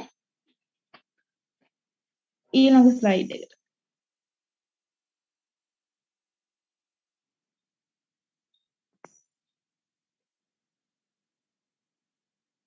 දැන් ඒකේ තියෙන්නේ other benefits provided by an employer. සේවා යෝජකයා විසින් සපයන අනෙකුත් පහසුකම්. දැන් මේකේ තියෙනවා provision of hotel facilities for expert right. ඒ කියලා කියන්නේ දැන් hotel facilities. ඒ කියන්නේ හෝටල් පහසුකම් සපයනවා නම් දැන් සේවා යෝජකයා විසින් සේවකයාට මේ යම්කිසි හෝටල් පහසුකම් සපයන එකට එයා වෙන් කිරීමක් කරනවා නම් ඒක 100% cost එක එයාට මේ ඒ කියන්නේ ඒකට යන වියදම 100%ක්ම අපිට ඒක ප්‍රතිලාභයක්. ඒ කියන්නේ අපිට ඒක එයාගෙන් හම්බ වෙනවා. ඒ කියන්නේ අපිට සේවා යෝජකයා ඒක ගෙවනවා. ඒක ප්‍රතිලාභයක් 100%ක්ම. ඒක අපි දාන්න ඕනේ අපේ taxable income එක හදනකොට එතකොට මේකේ තියෙනවා ඊළඟට provision of servants. ඒ කියන්නේ අර මේ සේවකයන් මේ සැපයුම් වලට කරන වෙන් කිරීමක්. ඒකත් cost එකෙන් 100%ක් එනවා. ඊළඟට provision of electricity and gas. ඒ කියන්නේ විදුලියට සහ ගෑස් වලට කරන වෙන් කිරීමත් 100%ක් අපිට මේ ප්‍රතිලාභයක් විදිහට ගන්න පුළුවන්. ඊට පස්සේ provision of medical benefits. A medical benefits උත් මේ අපිට 100%ක්ම ගන්න පුළුවන්. මේ medical benefits වලත් මේ මෙතනදී අර කතා කරන්න ඕන දෙයක් තියෙනවා. දැන් medical benefits අර මේ දැන් එක සේවකයෙකුට දෙන allowance එකක් වුණොත් විතරයි දීමනාවක් වුණොත් විතරයි අපි tax ගෙවන්නේ. එහෙම නැතුව අපිට මේ ගානේ කියනවා නම් මේ medical benefits සේවකයන් ඔක්කොටම එක හා සමානව දෙනවා කියලා ඒකට අපි tax ගෙවන්නේ නැහැ. සේවකයන් හැමෝටම එක හා සමානව දෙනවා කිව්වොත් ගෙවන්නේ නැහැ. medical allowance එකක් හම්බුනොත් විතරයි ඒ කියන්නේ අපිට ඒක දීමනාවක් විදිහට හම්බුනොත් විතරයි අපි ඒක 100%ක් cost එක ගන්නෙ. නැත්නම් අපි ඒක ගන්නෙ නැහැ. then provision of free meal ඒ කියන්නේ දැන් ඒ කියන්නේ අපිට හම්බ වෙන ආහාර පහසුකම් ඒ කියන්නේ free meals වලට වෙන් කිරීම කරනවා නම් අපිට ඒකත් 100%ක් cost එක විදිහට ගන්න පුළුවන්. දැන් මේකෙදි payment of telephone bills and annual charges. එතකොට ටෙලිෆෝන් බිල් එකත් එක්ක තියෙන වාර්ෂික වියදම. ඒ කියන්නේ ටෙලිෆෝන් බිල් එක ගෙවනකොට ඒක අපි අනිවාර්යයෙන්ම මතක තියාගන්න ඕනේ. ටෙලිෆෝන් බිල් එක 150යි. කොස්ට් එකෙන් 150යි ගන්න. ඒ කියන්නේ අපිට අවුරුද්ද ඇතුළත ටෙලිෆෝන් බිල් එක 20000ක් තියෙනවා නම් අපි ටැක්ස් ගෙවන්න ඕන ඉන්කම් එකට අපේ එම්ප්ලොයිමන්ට් ඉන්කම් එකට දාන්නේ 10000යි. අපි 10000කට විතරයි ගෙවන්නේ. නමුත් අපිට ගානේ කියන දැන් වාර්ෂික දුරකථන බිල ඇනුවල් ටෙලිෆෝන් බිල් කිව්වොත් තමයි 150ක් ගන්න. ගානේ කියලා තියෙනවා නම් ටෙලිෆෝන් ඇලෝවන්ස් එක කියලා ඒ ඔක්කොටම අපි ටැක්ස් ගෙවන්න ඕන. දැන් monthly telephone allowance එක 10000යි කියලා දීලා තියෙනවා නම් monthly 10000යි කියන්නේ ඒක අවුරුද්දකට 1,20,000ක් උනා. ඒ 1,20,000ටම අපි tax ගෙවන්න ඕනේ. ඒ කියන්නේ ඒ 1,20,000ම අපි employment income එකට ගන්නවා. ඒක telephone allowance එක නිසා. නමුත් අපිට කියනවා නම් monthly telephone bill එක මෙච්චරයි කියලා ඒකෙන් 50ක් තමයි ගන්න. ඒ cost එකෙන් 50යි අපි employment income එකට දාන්නේ. එතකොට මේ ටෙලිෆෝන් බිල් එක විතරයි 150ක් එන්නේ. එතකොට දැන් මේකේ තියෙනවා එයා ටිකට් වරහන් ඇතුළේ තියෙනවා other than official purposes. ඒ කියන්නේ official purpose වලට හැරෙන්න වෙන අපි කොහේ හරි පිට රටක ගියපු සංචාරවල ඒ ටිකට්ස් වල අපිට සම්පූර්ණ 100%ක්ම ක්ලේම් කරගන්න පුළුවන්. ඒ කියන්නේ ඒ cost එකෙන් 100%ම අපි දානවා. ඒ cost එකෙන් 100%ම අපි employment income එකට දානවා. ඒ කියන්නේ අපි පෞද්ගලිකව ගියපු ඒවා. අපි පෞද්ගලිකව ගියපු ඒවානේ. එතකොට ඒක ආයතනයෙන් අපිට දෙනවා. අන්න ඒක නිසා අපි ඒක අපේ employment income එකට දාගෙන අපි ඒකට tax ගෙවනවා. මොකද අපි පෞද්ගලිකව ගියේ. දැන් මෙතනදී මොකක් හරි official purpose එකකට ගිහිල්ලා තිබ්බනම් අපි ඒකට tax ගෙවන්න ඕනේ නැහැ. එතකොට අපි ඒ යන්නේ office එකේ වැඩකට. දැන් මේ පෞද්ගලිකව යන දේවල් වලට අපි ඒක 100%ක් cost එකට ගන්නවා. ඊළඟට කතා කරන්න තියෙන්නේ secondary employment එක. එතකොට දැන් මේකේ secondary employment කියලා කියන්නේ employer is not presented with a primary employment declaration. ඒ කියලා කියන්නේ දැන් මේකේ අදහස වෙන්නේ employer is not presented with the primary employment declaration.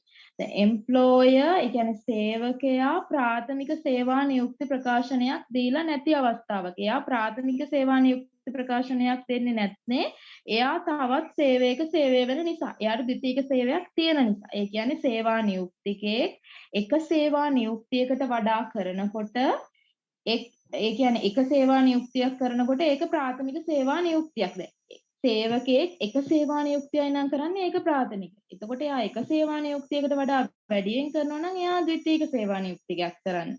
එතකොට දැන් එතනදී එයා මේ primary employment declaration එකක් දෙන්නේ නැහැ. එතකොට මේකට මේ හොඳම උදාහරණයක් තමයි director fees කියන එක. අධ්‍යක්ෂ ගාස්තු කියන එක. දැන් සමහර විට ඒ ආයතන accountant තමයි ඒ directorගේ ඒ දේවලුත් කරන්නේ. ඒ කියන්නේ ඒ ඩිරෙක්ටර් පෝස්ට් එකේ ඉන්නේ accountant මයි. අන්න එතකොට ඒ අවස්ථාවකදී දැන් එයා ඩිරෙක්ටර් විදිහටත් සේවය කරනවා. එයා accountant විදිහටත් ඉන්නවා. අන්න ඒක නිසා එතකොට මෙයාට තියෙන secondary employment. එතකොට අපි අර ගණන් හදනකොට ඉස්සෙල්ලම මෙයාගේ primary employment එකේ විස්තර ටික හොයලා පස්සේ තමයි අපි මෙයාගේ secondary employment එක හොයන්නේ.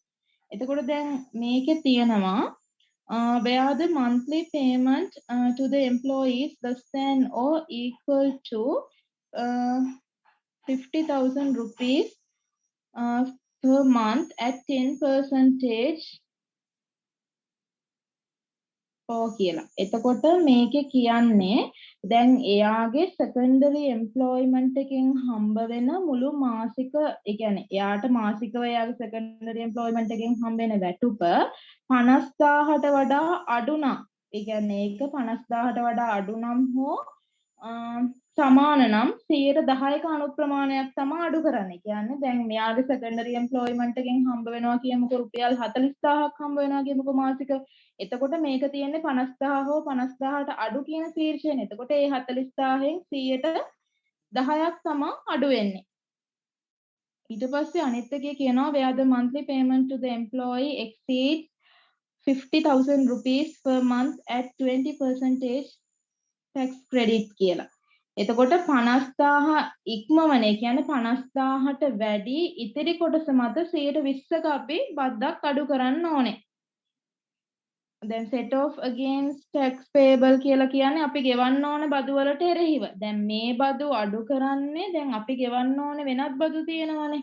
ගෙවන්න ඕන වෙනත් බදු වලට අමතරව අපි මේ බදුත් එයාගේ ආදායමෙන් අඩු වෙන්න ඕනේ. එතකොට දැන් අපි මේක ගණන් හදනකොට මේක හොඳටම තේරෙනවා. දැන් මෙතන මේ කියනවටත් වඩා secondary employment එකේදී අනිවාර්යෙන් අපි මේක ගෙවන්නේ withholding tax එකක් විදිහට. රැඳවුම් බද්දක් විදිහට. ඒ කියන්නේ මෙයා secondary employment එකක් කරනවට ආයතනය රඳව ගන්නවා මෙයාගේ යම්කිසි කොටසක්. ඒක අපි withholding tax කියලා තමයි ගන්නෙ. එතකොට මේ withholding tax විදිහට අපි secondary employment එකේ අඩු කරනවා. ඒ කියන්නේ එයාගේ මේවා එක්ක 50,000 හෝ 50,000ට වඩා අඩු නම් 10%ක් 50,000 හෝ 50,000ට වඩා වැඩි කියලා කියනවා නම් ඒකේ 120ක් විදිහට තමයි අපි ගන්නෙ. 120ක් අඩු වෙනවා. ඊළඟ ස්ලයිඩ් එක.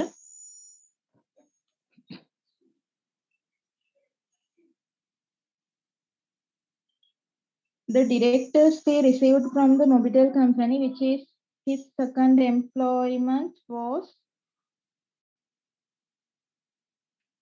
the director's fee received from the Mobitel company, which is his second employment, was ඒකේ තියෙනවා 9,60,000ක් සහ it is net of withholding tax. එතකොට මේකේ කියන්නේ director fees හම්බ වෙලා තියෙනවා Mobitel company එකෙන්, which is his second employment. එයාගේ second employment එක. එයාගේ දෙවන රැකියාව විදිහට රැකියාවෙන් තමයි මේ දේවල් හම්බ වෙලා තියෙන්නේ. 9,60,000ක් හම්බ වෙලා තියෙනවා. ඒක it is net of withholding tax. ඒ කියන්නේ මේක තමයි. කියන්නේ 9,60,000 කියලා කියන්නේ ශුද්ධ අගය. it is net of withholding tax. මේකේ රැඳවුම් ඒ කියන්නේ රැඳවුම් බදු වල ශුද්ධ අගය. දැන් 9,60,000 කියලා මෙතන අපිට එකපාරම මේ දීලා තියෙන්නේ එයාගේ රැඳවුම් බද්ද අඩු කරගෙන. එතකොට දැන් අපි මේ දැන් secondary employment එකකදී මේ ගාන තුල අපිට අනිවාර්යෙන් කියනවා එයාගේ withholding tax එකක් තියෙනවා නම් ඒක අඩු කරන්න ඕනේ කියලා. එතකොට මේක අපි එයාගේ withholding tax එක අඩු කරන්නේ එයාගේ මාසික වැටුප දෙනවා. ඒ මාසික වැටුපෙන් අර විදිහට තමයි 50,000 හෝ 50,000ට වඩා අඩුයි නම් අපි අඩු කරන්නේ 110ක්. එහෙම නැත්නම් මේ 110 අඩු කරන එක අපිට ගාන කියන්නේ සමහර ගණන් වල දීලා තියෙනවා T10 certificate එකක් කියලා. T10 certificate එකක් එක්ක එයාගේ secondary employment එකක issue එක තියෙනවා නම් අපි ඒකේ අඩු කරන්නේ 110ක්.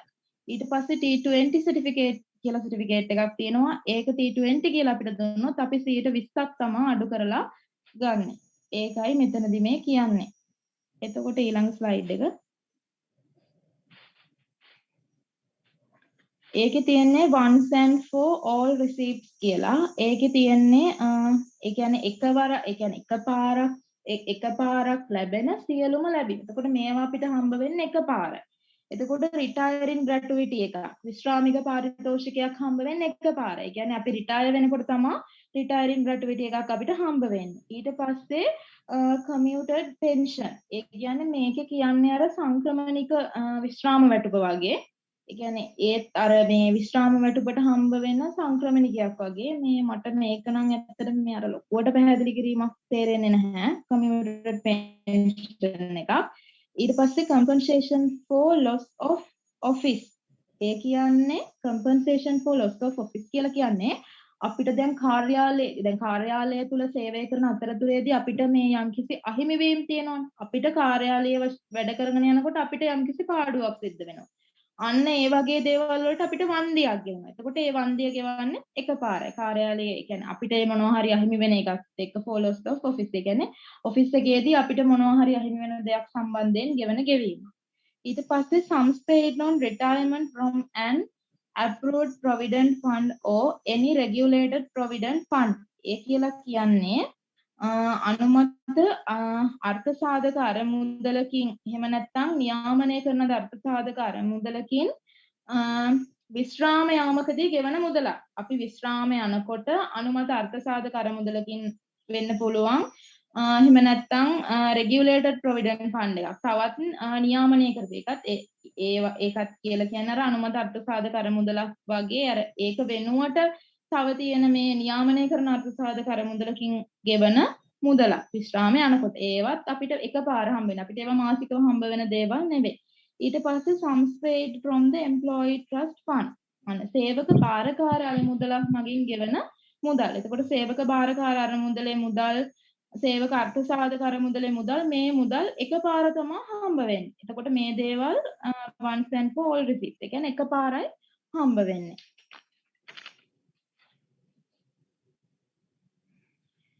ඊට පස්සේ මේ තියන්නේ මේ විශ්‍රාමික ප්‍රතිලාභ ගැන කතා කරන්න. ඒකේ තියෙනවා lower rates applicable for retirement benefits. ඒ කියන්නේ විශ්‍රාමික ප්‍රතිලාභ. ඒ කියන්නේ විශ්‍රාමික ප්‍රතිලාභයක් අපිට ගැටලුවේ දෙනකොට අපි ඒක ගලපන්නේ කොහොමද කියන එක තමයි අපි මේක කතා කරන්නේ. Where the period of contribution or the period of employment is 20 years or less. ඒ කියන්නේ එයා වැඩ කරන කාල සීමාව අවුරුදු 20ක් හෝ ඊට වඩා අඩුයි. ඊට වඩා අඩු වෙලා තමයි එයා පෙන්ෂන් ගිහිල්ලා දෙන්නේ. ඒ කියන්නේ එයා පෙන්ෂන් යනකොට එයා වැඩ කරපු කාල සීමාව අවුරුදු 20ක්. එහෙම නැත්නම් ඊට වඩා අඩුයි නම් අපේ මේ පළවෙනි ලක්ෂ 20 තියෙනවනේ. දැන් එයාට මේ පෙන්ෂන් එකෙන් හම්බ වෙන ග්‍රැටුවිටියට තමයි අපි බලන්නේ ටැක්ස් කොහොමද හදන්නේ කියලා. එයාගේ පළවෙනි ලක්ෂ 20 තියෙනවනේ. පළවෙනි ලක්ෂ 20ට එයා ටැක්ස් ගෙවන්න ඕනේ නැහැ. එයාගේ ඊළඟ ලක්ෂ 10 තියෙනවනේ. ඒ ලක්ෂ 10ට එයා 105ක් ගෙවන්න ඕනේ.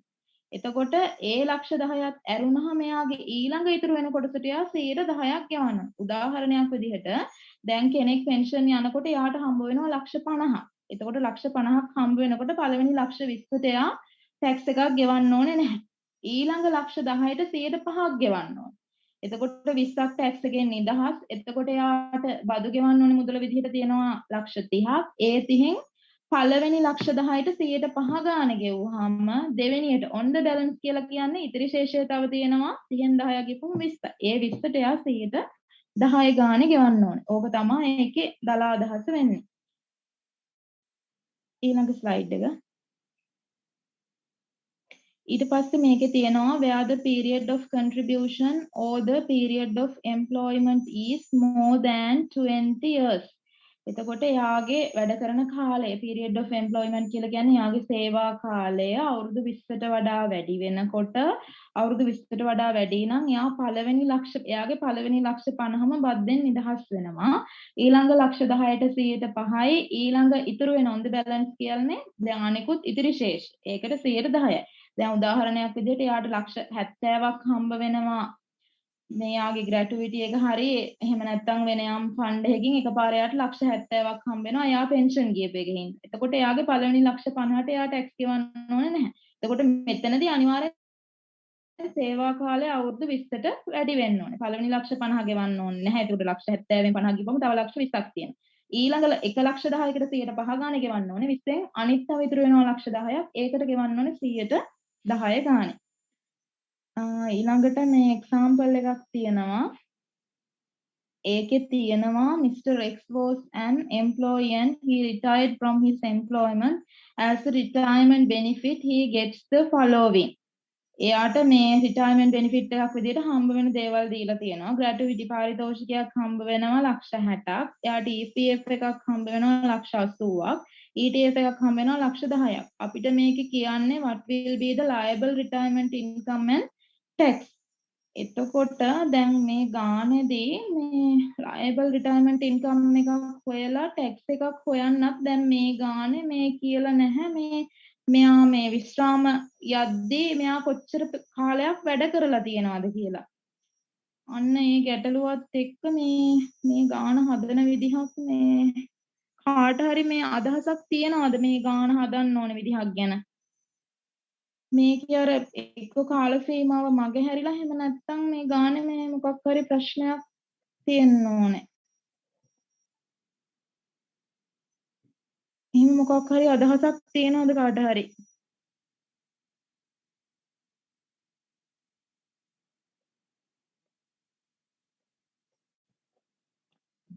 අපි ඒ ගාන නැතු ඉස්සරහට යන්නේ. ඕනේ ඒක මේ නැතුව යන් කියලා කියන්නේ අර මේකේ දැන් අර එයා වැඩ කරපු අවුරුදු ගාණක් මේ එහෙම මොනවත් ගානේ දීලා නැහැ. දැන් අරවට අනුව මේ ටැක්ස් එක හදන්න නම් දැන් අවුරුදු 20 එක්කෝ දැන් 20 ඒ කියන්නේ දැන් එයා වැඩ කරපු කාල සීමාවක් දෙන්න ඕනේ නේ. එහෙම කාල සීමාවක් දීලා නැහැ. ඒක මිස්ලට මගේ හැල්ලද නැත්තම් මේක හදන වෙන විදිහක් මොකක් හරි තියෙනවද? එහෙම මට නම් මේ අදහසක් නැහැ මේ ගාන මේ වගේ දැන් අර ඒකේ මේ මොකක් හරි මේ ගන්න විදිහක් තියෙනවා. හොඳ චාරුක මේ පොඩ්ඩක් කියනවාද ඔයාට මේ මොකක් හරි අදහසක් තියෙනවා නම්? ඒක අර කාල සීමාව දීලා නැති එක තමයි ප්‍රශ්නේ තියෙන්නේ. මම ඒක මේ කාල සීමාව දීලා නැති එක තමයි මේක හැබැයි මේ liable retirement income එක නම් අපිට හදාගන්න පුළුවන්. මොකද income එකට විදිහට මම හිතන්නේ gratuity එක ගන්න පුළුවන්. gratuity එකයි EPF එක ගන්නවද බං අපි? නෑ බං ගන්න. EPF එක ගන්න නැහැ.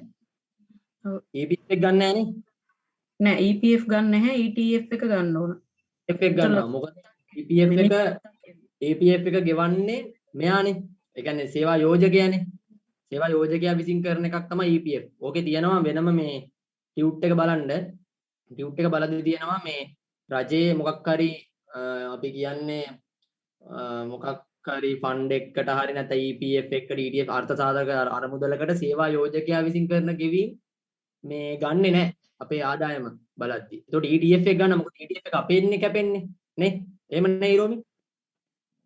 ඔව් එහෙම තමයි. මේ EPF එක ගන්න නැහැ. කොතනකවත් ඒ ගානක තිබුණොත් ගන්න බෑ. ප්‍රයෝජක. ඒව තමයි මං හිතන්නේ එන්නේ රිටයර්මන්ට් ඉන්කම් එක. හැබැයි අර ටැක්ස් එක හොයන එකේ ගැටලුවක් තියෙනවා. මොකද මේකේ කාල සීමාව දීලා නැති හින්දානේ. ඔව් මේ ඒක මොකක්ද දින ගාන. නැහැනේ. මේ නිසංසලා කිව්වා වගේ. අනේ හරි ඒකේ බැරි වෙලා ඒක මතක තියාගන්න රිටයර්මන්ට් ඉන්කම් එකේදී gratuity එකයි ETF එක එකතු වෙනවා. EPF එකතු වෙන්නේ නැත්නම් ඒක සේවා යෝජකයා විසින් ගෙවන නිසා. ඔය තියෙන වෙනම කියලා තියෙනවා. ටියුට් එකේ බලන්න සේවා යෝජකයා විසින් මේ අර්ථ සාධක අරමුදලට කරන ගෙවීම් ගන්නෙ නැහැ කියලා. හරිද? මොකද ඔය ඕකේ තියෙනවා වෙනම මේ වගේ එක්සෙම්පෂන් වෙන ඒවා ටිකක් තියෙනවා. හරි නිසංසලා කරන්න. ඔතනින් එහාට ඔක ප්‍රශ්නයක් නැහැ. එතකොට මේ ඊළඟට අපිට කතා කරන්න තියෙන්නේ මේ ඊළඟ ස්ලයිඩ් එක. Exemptions relevant to employment income. ඒ කියන්නේ exemptions relevant to employment income කියලා කියන්නේ සේවා නියුක්තිකයාගේ ආදායමට අදාළව නිදහස් කරන දේවල්. ඒ කියන්නේ එයාගේ ආදායමෙන්, ඒ කියන්නේ ආදායම් බද්දෙන් නිදහස් සේවා නියුක්ති ලැබීම කියන අර්ථය තමයි මේකේ තියෙන. කියන්නේ එයා මේ දේවල් එයාගේ මේ employment income එකෙන් නිදහස් වෙනවා. ඒ කියන්නේ මේ දේවල් නිදහස් වෙනවා කියලා කියන්නේ එයා මේ දේවල් වලට tax ගෙවන්න ඕන වෙන්නේ නැහැ. එතකොට පළවෙනි එක තියෙනවා compensation or gratuity paid in lieu of personal injuries or death. ඒ කියන්නේ දැන් මේකෙදි මේ කියන්නේ මේ දැන් වන්දියක් එහෙම නැත්තම් පාරිතෝෂිකයක් විදිහට යම්කිසි කෙනෙක්ට සිද්ධ වෙච්ච දැන් ඒ කියන්නේ යා මැරිලා වෙන්න පුළුවන්, යාට වෙන යම් මේ ඉන්ජර්ඩ් එකක් වෙන්න පුළුවන්. අන්න ඒ වගේ දෙයක් වෙනුවෙන් ගෙවනු ලබන වියදමක්. ඒ වගේ දෙයක් වෙනුවෙන් කරන වෙන්කිරීමක්. ඒ කියන්නේ මේකේ සරලම අදහස වෙන්නේ වන්දි හෝ පාරිතෝෂිකයක් ලෙස තැනැත්තෙකුට සිදු වූ හානියක් හෝ මරණයක් වෙනුවෙන් ගෙවනු ලබන ප්‍රාග්ධන වියදම්. ඒක අපි ගෙවන්නේ යාට වන්දියක් විදිහටනේ. එතකොට දැන් මේකෙදි අපිට පැහැදිලි කරලම කියනවා මේකෙදි අපි මේක ගෙවන්නේ වන්දියක් විදිහට. එක්කෝ එයා මැරිච් එකට වන්දියක් ගෙවනවා. එහෙම නැත්නම් යාට වෙන මොකක් හරි තදබල අසනීපයකට අන්න ඒ වගේ දෙයකට වන්දියක් ගෙවනවා. එතකොට එයා ඒ වන්දිය ගන්න එක එයාගේ එම්ප්ලොයිමන්ට් ඉන්කම් එකට අපි දාන්නේ නැහැ. ඒක එයාගේ මේ සේවා නියුක්තියට ඒක ආදායමක් නෙවෙයි. මොකද අපි මෙයා මේක ආදායමට දාගත්තොත් මෙයාට මේකට ටැක්ස් ගෙවන්න වෙනවා. අන්න ප්‍රායෝගිකව දැන් කියන්නේ ප්‍රායෝගික වුණත් අපිට මේක තේරුම් ගන්න පුළුවන්. අර කිසිම කෙනෙක් කැමති වෙන්නේ නැහැනේ Tamanට අර ඒ වගේ බෙනිෆිට් එකක් හම්බ වෙලා ඒකට ටැක්ස් එකක් ගෙවන්නේ නැහැනේ කවුරු. එතනදී කොහොමත් ආගියු කරනවානේ. කියන්නේ ඒක එහෙම කැමති වෙන්නේ නැහැ. අන්න ඒ දේ හින්දා තමයි මෙතනදී අර එයාට මේ ගෙවලා ඒ කියන්නේ එයාට වන්දියක් දීපු එක අපි ගන්නෙ නැත්තේ. එයාගේ මේවා එකට ගන්නෙ නැහැ. එතකොට මේක මේ පෞද්ගලික මරණයක් එහෙම නැත්නම් පෞද්ගලික ඉන්ජර්ඩ් එකකට කරන වන්දියක්. මෙතන මේ ලිව් එකක් කියලා කියන්නේ වන්දියක්. වන්දිය මේ ග්‍රැටුවිටි කියලා කියන්නේ පාරිතෝෂිකයක් විදිහට එකවර ගෙවන මුදල. ඒක අපි බද්දෙන් නිදහස් කරනවා. ඒවා exemptions. එතකොට දෙවෙනි එකේ තියෙනවා amounts paid on retirement from any provident fund approved by the Commissioner General of Inland Revenue. අර මේ කියන්නේ අර මේ ගැටලුවේදී අපිට මේ දේ කතා කරන්න උනා. ඒ කියන්නේ දැන් මේකේ අර මේ කොමසාරිස් ජෙනරාල්වරයා විසින් අනුමත කරපු ඒ කියන්නේ කොමසාරිස් ජෙනරාල් අනුමත කරලා තියෙන අර්ථසාධක අරමුදලකින් ඒ කියන්නේ කොමසාරිස් ජෙනරාල්වරයා අනුමත කරපු අර්ථසාධක අරමුදලකින් විශ්‍රාම යන අවස්ථාවේදී යාට හම්බ වෙච්ච යම්කිසි මුදල් ප්‍රමාණයක්.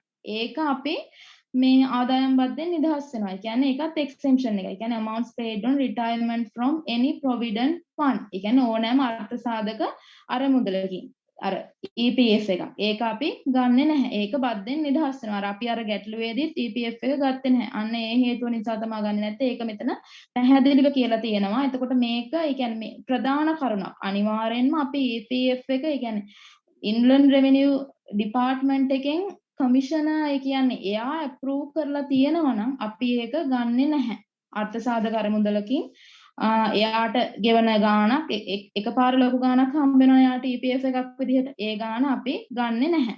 ඊට පස්සේ pension received from the Sri Lankan government or from a department of the government.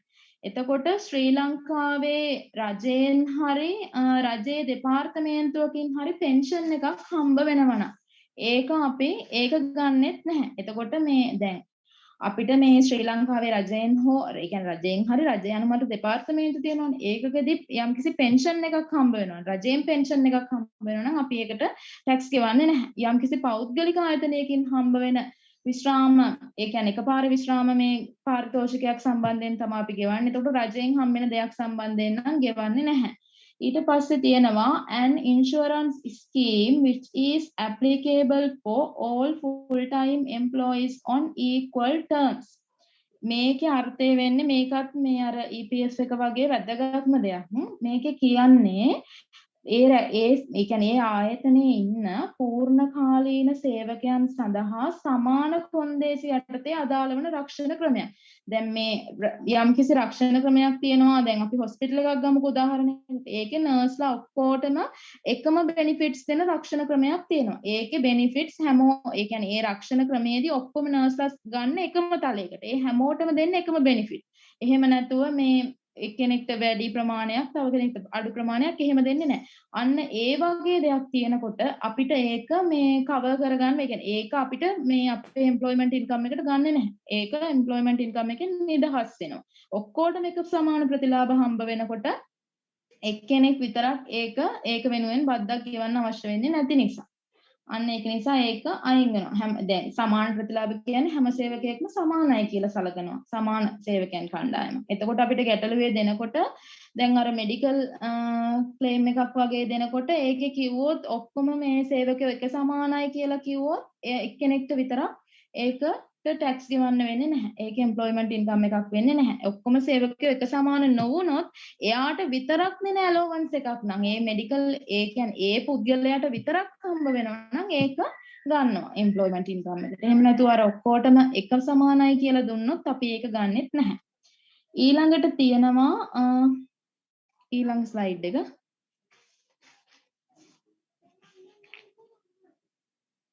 ඊළඟ ස්ලයිඩ් එකේ තියෙනවා aggregate reliefs total tax free allowance. ඒ කියන්නේ මුළු බදු රහිත දීමනාවට එන සමස්ත සහන. sorry මේකේ තියෙනවා aggregate reliefs total tax free allowance කියලා. ඒ කියන්නේ සමස්ත සහන. ඒ කියන්නේ මුළු බදු රහිත දීමනාව වගේ. දැන් අපි එතකොට මෙතනදී බදු අයවන ආදායම කියලා ගන්නේ, ඒ කියන්නේ අපි බදු, ඒ කියන්නේ බදු හොයන්නේ දැන් අපි මෙතනදී හොයනවනේ මුළු taxේරු වන ආදායම කියලා. ඒ කියන්නේ මෙතනදී හොයනවා assessable employment income. ඒ income එක අපි අවසාන final answer එක අරගෙන ඒකෙනුත් අපි අඩු කරන්න ඕනේ. දැන් ඒ කියන්නේ සුදුසුකම් ලබන ගෙවීම් සහ සහන කියලා ශීර්ෂයක් තියෙනවා. එතකොට අපිට සමහර ගැටළු වල එහෙම අඩු කරන්න ඕන දේවල් දෙනවා. ඒ කියන්නේ මෙන්න මේ සහන වලට මෙයා සුදුසුකම් ලබනවා. එතකොට එයාට ඒ සහන තියෙන නිසා එයා ඒ සහන වලට බදු ගෙවන්නේ නැහැනේ. අන්න ඒ සහන ටික අඩු වෙන්න ඕනේ. දැන් අපේ මේ එතකොට මේකේ තියෙන්නේ මේ aggregate reliefs. ඒ කියලා කියන්නේ සමස්ත සහන. ඒ කියන්නේ total tax free allowance. ඒ කියන්නේ මුළු බදු රහිත දීමනාව විදිහටත් මේක ගන්න. ඒ කියන්නේ බදු රහිත දීමන. ඒ කියන්නේ බදු ගෙවන්න ඕනේ නැති කොටසේදී. එතකොට අපි දැන් ප්‍රායෝගිකව අපි මේ ගණන් වලදී හොයන්නේ මුළු taxේරු ආදායම. එතකොට අපි මේ මුළු taxේරු ආදායමටම බදු ගෙවන්න ඕනේ නැහැ. එතකොට සමහර තැන්වල සමහර තැන්වල සේවකයන්ට හම්බ වෙනවා සහන. ඒ කියන්නේ යාලට මේ සහනයක් හම්බ වෙනවා. ඒ කියන්නේ බදු ගෙවන්න ඕනේ නැහැ. මේ ආදායමෙන් මෙච්චර ප්‍රමාණයකට බදු ගෙවන්න ඕනේ නැහැ කියලා කියන අවස්ථා තියෙනවා. අන්න ඒව තමා කියලා කියන්නේ මෙතන මේ අපි මේ දේවල් ගැන තමා කතා කරන්නේ. මෙතන තියෙනවා එතකොට personal relief of 5 lakhs for each year of assessment. එතකොට දැන් මේකේ කියන්නේ හැම වර්ෂයකම, ඒ කියන්නේ හැම වාර්ෂික taxේරුවකදීම පුද්ගලික සහනයක් විදිහට අපිට හම්බ වෙනවා ලක්ෂ 5ක්. ලක්ෂ 5ක් රිලීස් වෙනවා. අපි දැන් මේ ගැටලුවේ අවසානට මේ අපි කියමුකෝ මේ දැන් මුළු taxේරු ආදායම අපිට ඇවිල්ලා තියෙනවා ලක්ෂ 15ක්. ලක්ෂ 15ක් ඇවිල්ලා තියෙනවා මුළු taxේරු ආදායම. එතකොට ඒ ලක්ෂ 15න් ලක්ෂ 5ක් රිලීස් වෙනවා. එතකොට ලක්ෂ 10කට විතරයි අපි බදු ගෙවන්න ඕනේ. අන්න ඒකයි මෙතනදී අර්ථය.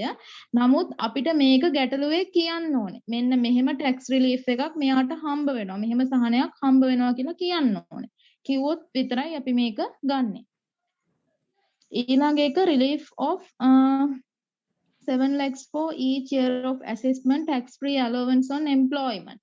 එතකොට දැන් මේකෙදිත් කියන්නේ මේ හැම වාර්ෂික taxේරුවකදීම එයාට මේ ඒ සේවකයාට tax free allowance එක සේවාව මත tax free allowance එක හම්බ වෙනවා ලක්ෂ 7ක්.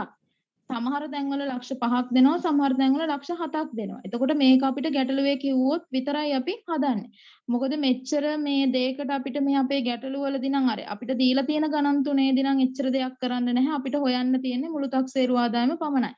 ඒකේ ටැක්ස් එකක්වත් හොයන්න කියලා නැහැ එකම ගානකදීවත්. අන්න එහෙම ටැක්ස් එකක් හොයන්න කියලා આવොත් මේ ටැක්ස් රිලීෆ් එක දීලා ටැක්ස් එක හොයන්න આવොත් අපි හොයාගන්න මුළු taxේරු ආදායමෙන් මේ ටැක්ස් රිලීෆ් එක අඩු කරලා ඒන ගානට තමයි ටැක්ස් එක හොයන්නේ. එතකොට ටැක්ස් රේට් එක අපිට ගානේ දෙනවා. මෙච්චරක බද්දක් මෙයාගෙන් අපි ආය කරගන්නවා කියලා. ඊළඟ ස්ලයිඩ් එක. ඒකේ තියෙනවා deductible expenses from employment income. ඒ කියලා කියන්නේ දැන් සේවා නියුක්තිකයාගේ ආදායමෙන් අඩු කරන්න පුළුවන් වියදම්. ඒ කියන්නේ අඩු කරන්න පුළුවන් දැන් deductible expenses from employment income. සේවා නියුක්තිකයාගේ ආදායමෙන් අඩු කරන ආදායම් කිහිපයක් තියෙනවා. ඒවට උදාහරණ තමයි salaries not received. ඒ කියලා කියන්නේ වැටුප් නොලැබීම. අපිට මේ වැටුප් හම්බ වෙලා නැහැ. වැටුප් නොලැබීම. එතකොට දැන් අපිට මේ වැටුපක් හම්බ වෙලා නැත්නම් දැන් අපි මේකට උදාහරණයක් විදිහට ගත්තොත් අපිට මාසෙකට හම්බ වෙනවා 10000ක වැටුපක්. එතකොට අපි ඒක අවුරුද්දටම ගන්න අපේ gross salary එක විදිහට ගන්න 120000යි කියලානේ. එතකොට 120000. එතකොට අපිට මේ මාස දෙකක salary එක හම්බ වෙලා නැහැ. එහෙනම් අපිට අතන කෙලින්ම ලක්ෂයයි කියලා දාන්න පුළුවන්. නමුත් මේ මාස දෙකක salary එක මේ අවුරුද්ද පුරාවටම අපිට හම්බ වෙන්න බෑ. මේ අවුරුද්ද පුරාම හම්බ නොවුනොත් තමයි ඒ විදිහට දාන්නේ. නමුත් අර ගිය මාසේ salary එක මේ මාසේ හම්බ වෙනවා නම් එහෙනම් අපිට එහෙම කරන්න බෑ. එහෙනම් අපි මුළු වැටුපම දාන්න ඕනේ. ඒකයි මෙතනදී කියන්නේ අර දැන් මම පැහැදිලි කරපු දේ මෙතන කියලා තියෙනවා. However, if an unpaid salary is received subsequently, it will be treated as employment income. එතකොට මේකේ කියනවා unpaid salary එකක් අපිට හම්බ වුණොත් ඒ කියන්නේ unpaid salary එකක් අපිට පස්සේ හම්බ වුණොත් අනිවාර්යෙන්ම මේක employment income එක විදිහට ගන්න ඕනේ කියලා. අර මං කියපු විදිහට. ඊට පස්සේ contributions made by the employer to an approval pension provident or saving funds does not form part of the employment income even though it is a benefit paid by the employer. මේකේ අර කියන්නේ ඒ කියන්නේ සේවා යෝජකයා විසින් කරන දායක මුදලක්. ඒ කියන්නේ අනුමත විශ්‍රාම වැටුප් අර්ථ සාධකයකින් හරි ඉතිරි කිරීමේ අරමුදලකින් හරි සේවා යෝජකයා විසින් අපිට දෙන යම්කිසි අරමුදලක් අපි employment income එකේ part එකක් විදිහට ගන්නෙ නැහැ.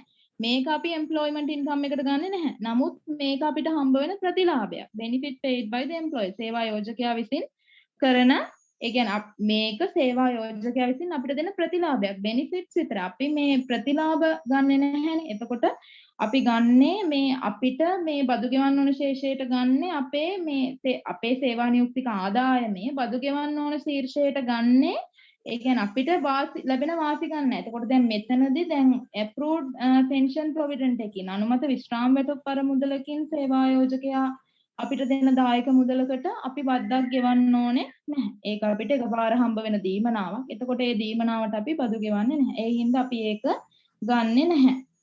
does not form part of the employment income කියලා කියන්නේ even though it is a benefit paid by the employer. කොහොම වුණත් මේක employerට දෙන benefit එකක්. ඒ කියන්නේ සේවකයාට හම්බෙන benefit එකක්. But it is treated as an income when an employee receives money as a lump sum at retirement or cessation of employment. එතකොට මේකෙදි කියන්නේ අපි විශ්‍රාම යනකොට හරි එහෙම නැත්නම් අපි මේ රැකියාව අතරමැද්දෙන් නතර කරනකොට හරි අපිට එකවර යම්කිසි මුදලක් හම්බ වෙනවා. එකවර අපිට යම්කිසි මුදලක් හම්බ වෙනකොට ඒක අපේ ආදායමක් විදිහට සලකන්න කියලා තමයි කියන්නේ. ඒ කියන්නේ දැන් මේකෙදි අපි විශ්‍රාම යනකොට හරි අපි මේ අතරමැදින් ජොබ් එක නතර කරොත් හරි අපිට එකවර යම්කිසි මුදලක් හම්බ වෙනවානේ. ඒක මේ ආදායමක් ලෙස ගන්න කියලා තමයි කියන්නේ. ඒ හම්බ වෙන විශ්‍රාම වැටුප ඒක ආදායමක් විදිහට ගන්නවා. දැන් මෙතනදිත් අර රජයේ අනුමත දෙපාර්තමේන්තුවකින් හරි අපිට යම්කිසි එහෙම විශ්‍රාම මේ වැටුපක් හම්බ වෙනවා නම් ඒක අපි ගන්නෙ නැහැ කියනත් අපි පැහැදිලිව දන්නවා. ඒක අපි මුලින් කතා කරා. එතකොට දැන් මේකේ ඊළඟ ස්ලයිඩ් එක. මේකේ තියෙන්නේ pay as you earn tax කියලා.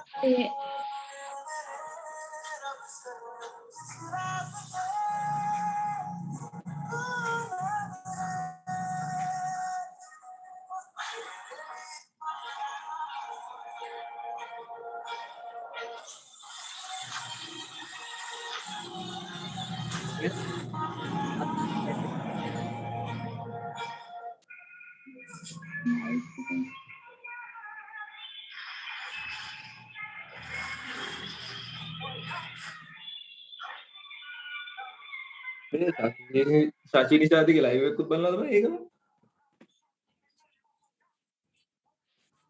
ආවිද මුද්දා කරේ බින්දු.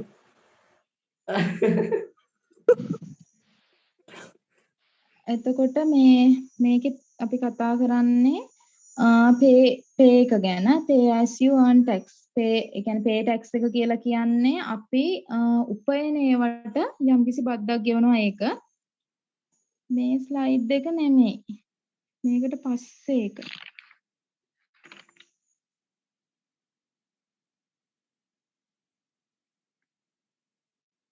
ඊළඟ ස්ලයිඩ් එකට යන්න.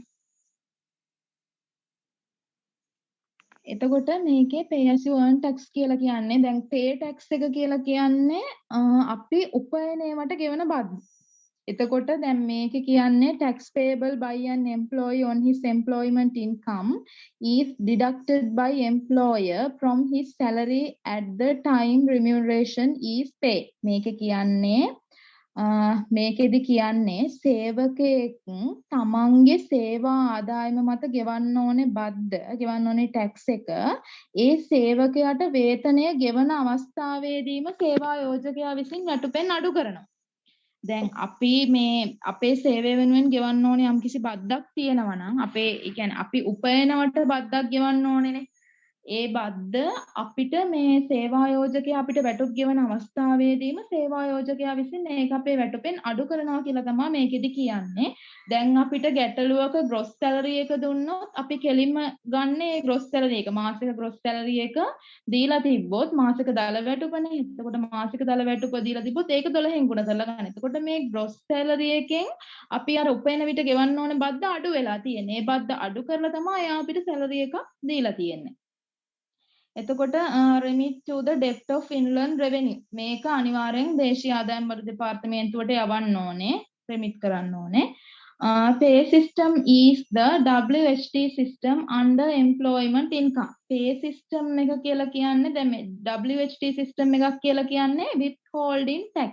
withholding tax එකක් කියලා කියන්නේ රැඳවුම් බද්දක්. එතකොට pay system එකත් අර රැඳවුම් බද්දක් වගේ. කියන්නේ දැන් pay එක අපිට salary එක දෙනකොටම අපේ salary එකෙන් ඒ pay එක යා අඩු කරගෙන තමයි අපිට salary එක දෙන්නේ. ඒක රඳවගෙන වගේ. ඒ කියන්නේ ඒකයි මේක WHT system එකේ withholding tax system එකට එන්නේ under employment income.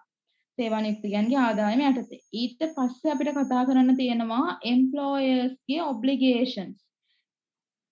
ඊළඟ ස්ලයිඩ් එක. employer ගේ obligations ඒ කියන්නේ සේවා යෝජකයාගේ වගකීම්. සේවා යෝජකයාගේ වගකීම් කිහිපයක් තියෙනවා and the employees require ඒ කියන්නේ employee කෙනෙක් වුණාම එයා අනිවාර්යෙන්ම මේ ටික අවශ්‍යයෙන්ම කරන්න ඕනේ.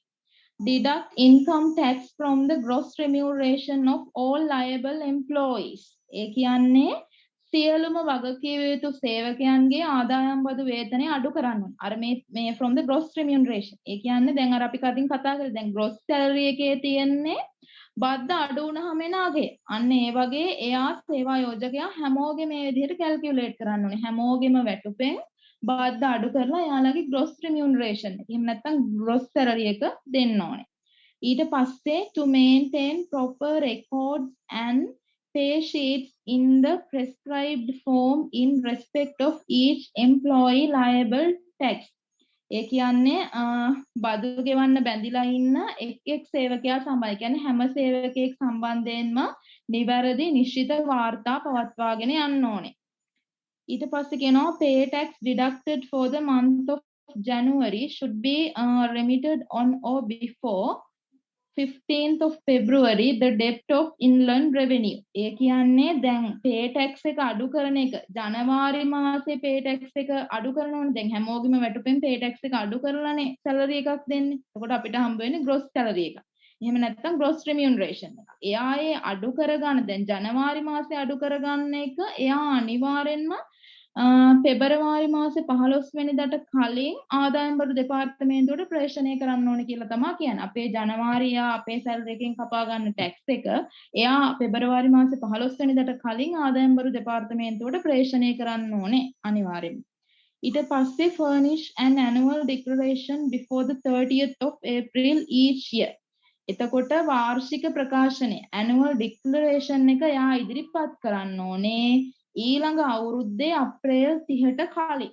ඒ කියලා කියන්නේ දැන් මේ පටන් ගන්න දැන් අප්‍රේල් යම්කිසි වර්ෂයක අප්‍රේල් 1 වෙනිදාගෙන් පටන් අරගෙන ඊළඟ වර්ෂයේ ඊළඟ ආසන්නම වර්ෂයේ මාර්තු 31 වෙනකොට අපි මේ බදු වර්ෂය ඉවර කරනවානේ. එතකොට මෙයා අනිවාර්යෙන්ම 30th of April each year හැම අවුරුද්දකම දැන් මාර්තු 31කින් බදු වර්ෂය අවසන් කරනවා. ඒ අවසන් කරනකොට අප්‍රේල් 30 කියලා කියන්නේ යාට මාසයක් කල් තියෙනවා. යා අනිවාර්යෙන් මේ මාසය ඇතුළත ඒකේ වාර්ෂික ප්‍රකාශනය ඉදිරිපත් කරන්න ඕනේ. ඊට පස්සේ annual declaration for the year 2018 to 2019 shall be furnished on or before the 30th April 2019. ඊට පස්සේ ඒ කියන්නේ දැන් උදාහරණයක් විදිහට දැන් annual declaration එක තියෙනවානේ. ඒ declaration එක දැන් 2018 19 annual declaration එක අනිවාර්යෙන්ම දැන් 2018 19 අපි ගත්තොත් 2018 19 තක්සේරු වර්ෂේ පටන් ගන්නේ 2018 අප්‍රේල් 1 වෙනිදා ඉඳලා 2019 මාර්තු 31 වෙනිදා වෙනකන්නේ. එතකොට 2019 මාර්තු 31කින් ඒ තක්සේරු වර්ෂය ඉවරයි. taxation period එක ඉවර වෙනවා. එතකොට අනිවාර්යෙන්ම employer 2019 අප්‍රේල් 30 වෙනකොට ඒ කියන්නේ මාසයක් මෙයාට කල් තියෙනවා මේ ප්‍රකාශනය හදන්න. අප්‍රේල් 30 වෙනකොට ඒක හදලා ඒක furnish කරන්න ඕනේ. ඒක ඉදිරිපත් කරන්න ඕනේ. ඊට පස්සේ කියනවා issue certificates of deduction වරහන් ඇතුළේ තියෙනවා T10 to employees before the 30th April in respect of the year. එතකොට වාර්ෂික අඩු කිරීමේ ප්‍රකාශනයක් සේවා යෝජකයා විසින් ඉදිරිපත් කරන්න ඕනේ අප්‍රේල් 30ට කලින්. ඒ කියන්නේ annual declaration statement එකයි deduction certificate එකයි කියන මේ දෙකම මෙයා අප්‍රේල් 30 වෙනිදාට කලින් issue කරන්න ඕනේ. දැන් මේ T10 certificate එකක් කියලා කියන්නේ tax එක 10%යි කියන තමයි මේ විදිහට අරගෙන තියෙන්නේ. ඊට පස්සේ ඊළඟ slide එක. ඊට පස්සේ ඒකේ තියෙනවා pay කියලා. ගෙවීම් ඊළඟ slide එක.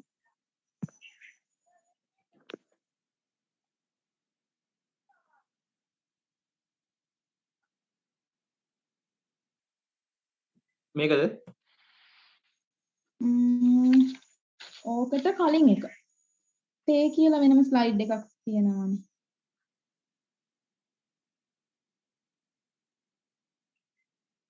මේකනේ.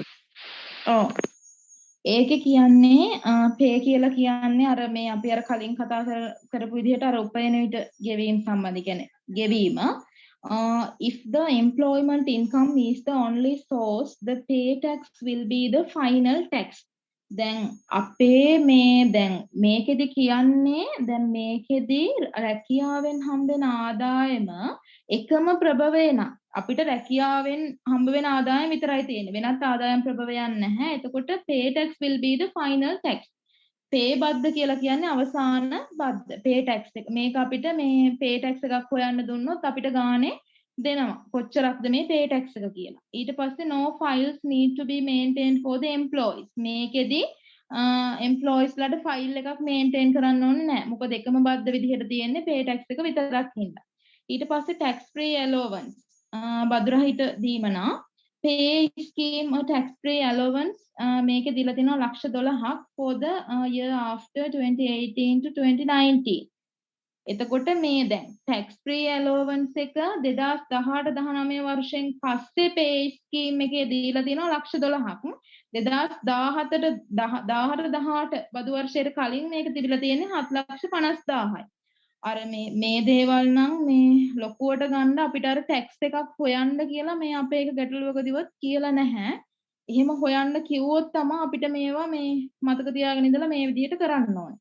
This is to apply both government and private sector employees. එතකොට මේ pay tax එක government sector එකේ employee කෙනෙක්ටත් මේක මේ විදිහටමයි බලපාන්නේ. private පෞද්ගලික අංශයේ සේවකයෙක්ට මේක මේ විදිහටමයි බලපාන්නේ.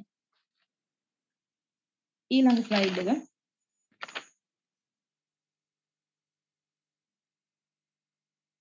ඊළඟට මේ ටේබල් එකක් තියෙනවා.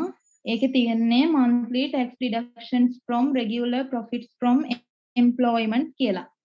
එතකොට ඒ කියන්නේ රැකියාවෙන් ලැබෙන ලාභයෙන් මාසික බදු අඩු කිරීම. අර මේක ගන්නේ අර මේ රැකියාව මත විතරක්ම තියෙනවා. රැකියාව විතරක්ම තියෙනවා නම් වගේ තමයි මේක ගන්න. එතකොට මේකෙදි කියන්නේ දැන් monthly remuneration up to මේකේ තියෙනවා 62500ක්. ඒ කියන්නේ මාසික ආදායම 62500 දක්වා තියෙන ඒවා බද්දෙන් නිදහස් වෙනවා.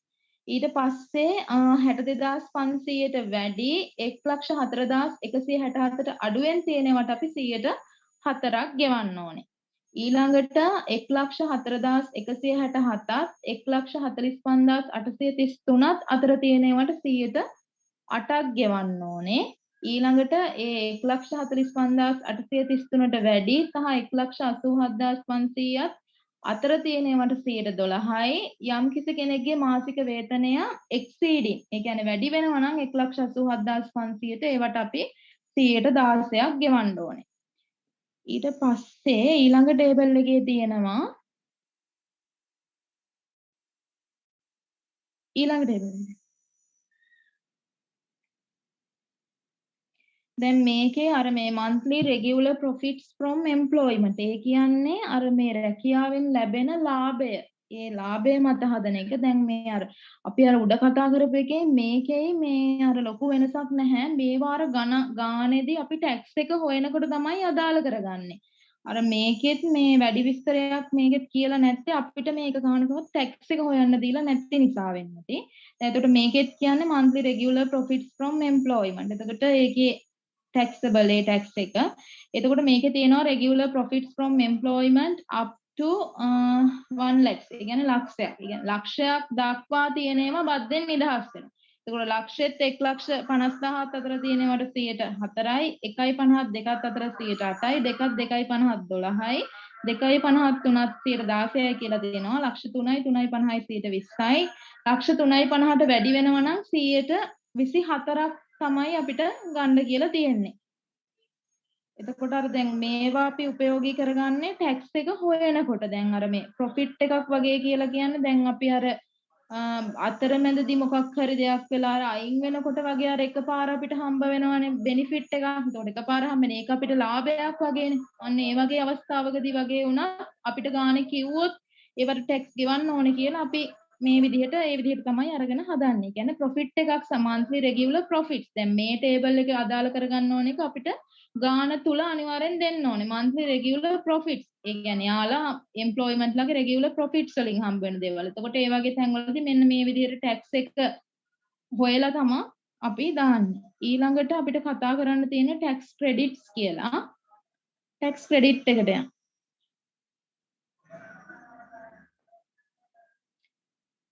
tax credit එකේ තියෙන්නේ tax credit is the amount that can be set off against final tax liability.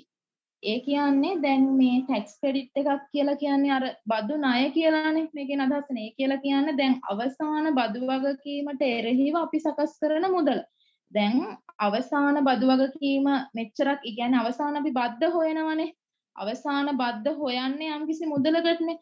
අන්න ඒ මුදලට තමයි අපි කියලා කියන්නේ tax credit එක. ඒ කියන්නේ අපි දැන් ඔක්කොම කරලා employment income එක හොයාගෙන තියෙනවා ලක්ෂ 20ක්. එතකොට ඒ ලක්ෂ 20ට tax එක හොයන්න ඕනේ ගාන අපිට දෙනවා. අන්න එතකොට එතනදී ඒ ලක්ෂ 20 තමයි අපි අර බදු ණය විදිහට ගන්න. ඒ කියන්නේ දැන් අපි ඒ කියන්නේ මෙච්චරක ප්‍රමාණයකට අපි ණය. ඒ කියන්නේ ඒ ප්‍රමාණයට තමයි අපි බද්ද ගෙවන්න ඕනේ. අවසාන බදුවක් කීමට එරෙහිව සකස් කරන මේ ලක්ෂ 20ට අර 100ට ගාන බලලා ඒ සකස් කරන මුදලට තමයි අපි කියන්නේ tax credit එකක් කියලා.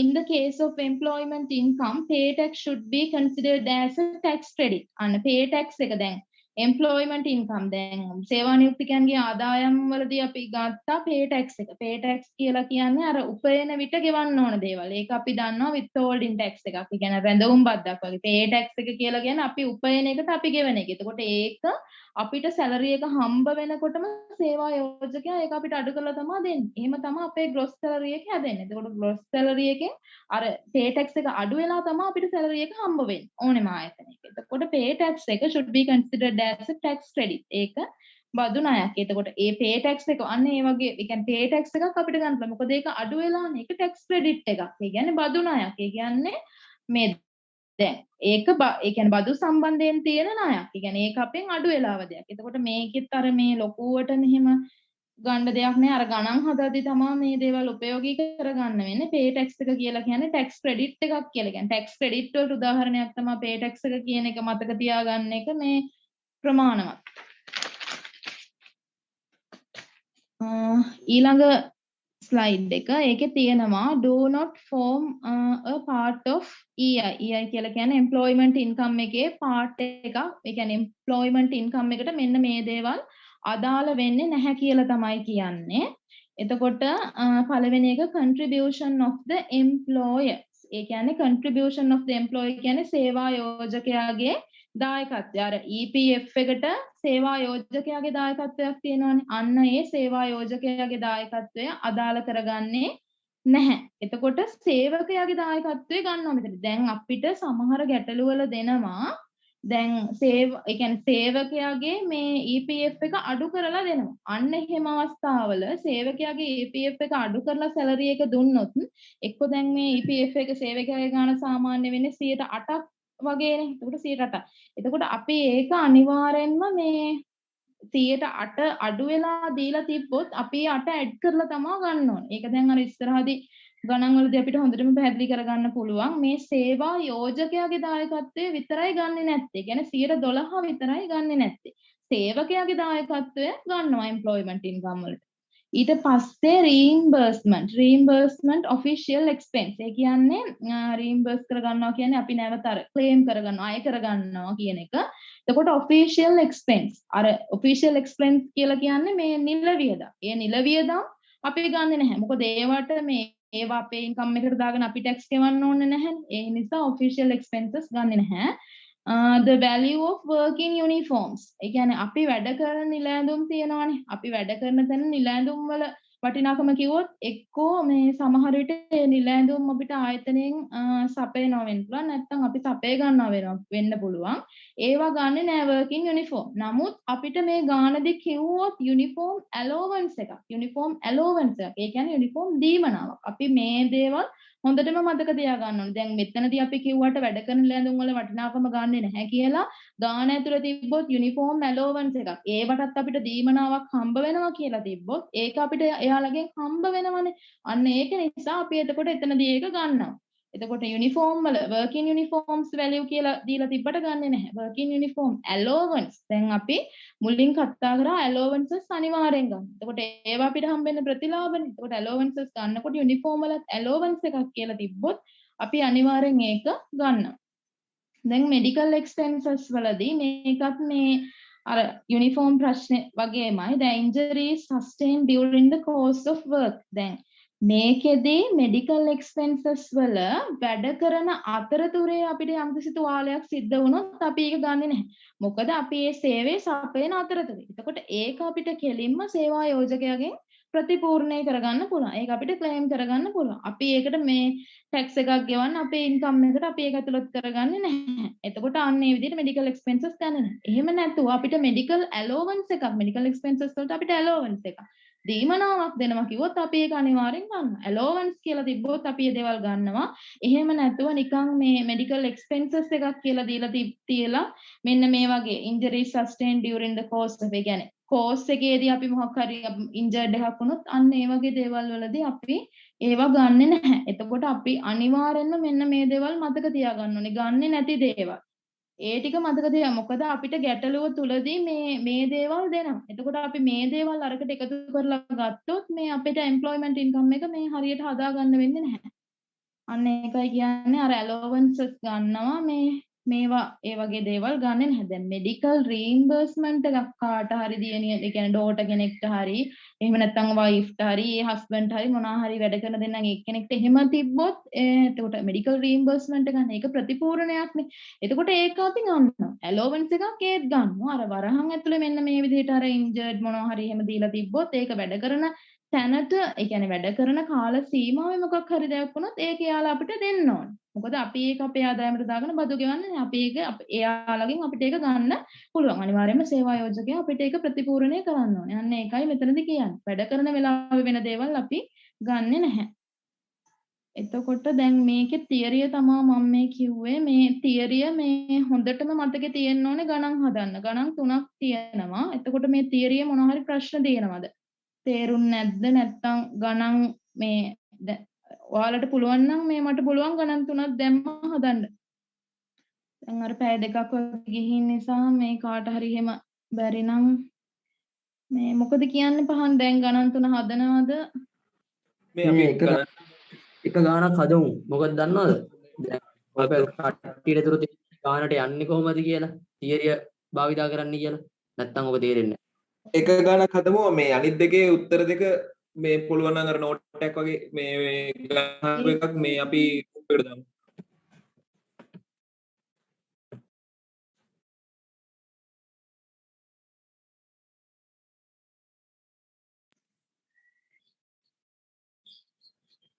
නෝට් එක කියන්නේ මෙහෙමයි. යෝගේ උත්තරේ තියෙනවා ඒකට.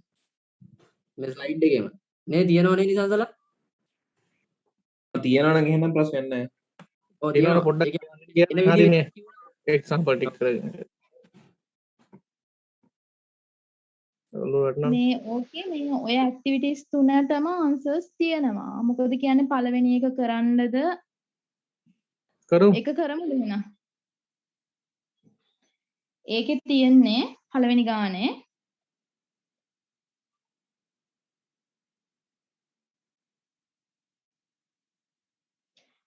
පළවෙනි ගානේ තියෙනවා Mr. Ravi is employed as a chief final officer of XYZ PLC for the year of assessment 2018 to 2019. He received following remuneration from the employer. එතකොට මෙයා chief financial officer විදිහට වැඩ කරනවලු XYZ කියන company එකේ. එයාගේ මේ තක්සේරුව දීලා තියෙන 2018-19 වර්ෂ දෙකට. එතකොට he received following remuneration. එයාට මෙන්න මේ remuneration මෙන්න මේ කියන්නේ මේ ප්‍රතිලාභය කියන්නේ මේ දේවල් හම්බ වෙනවා. එයාට gross salary එකක් හම්බ වෙනවා අවුරුද්දටම ලක්ෂ 12ක්. ඊට පස්සේ එයාට හම්බ වෙනවා බෝනස් එකක්. බෝනස් එක හම්බ වෙනවා ලක්ෂ 10ක්. ඊට පස්සේ යාට මෙඩිකල් බිල් රීම්බර්ස්මන්ට් එකක් තියෙනවා ලක්ෂ 3ක.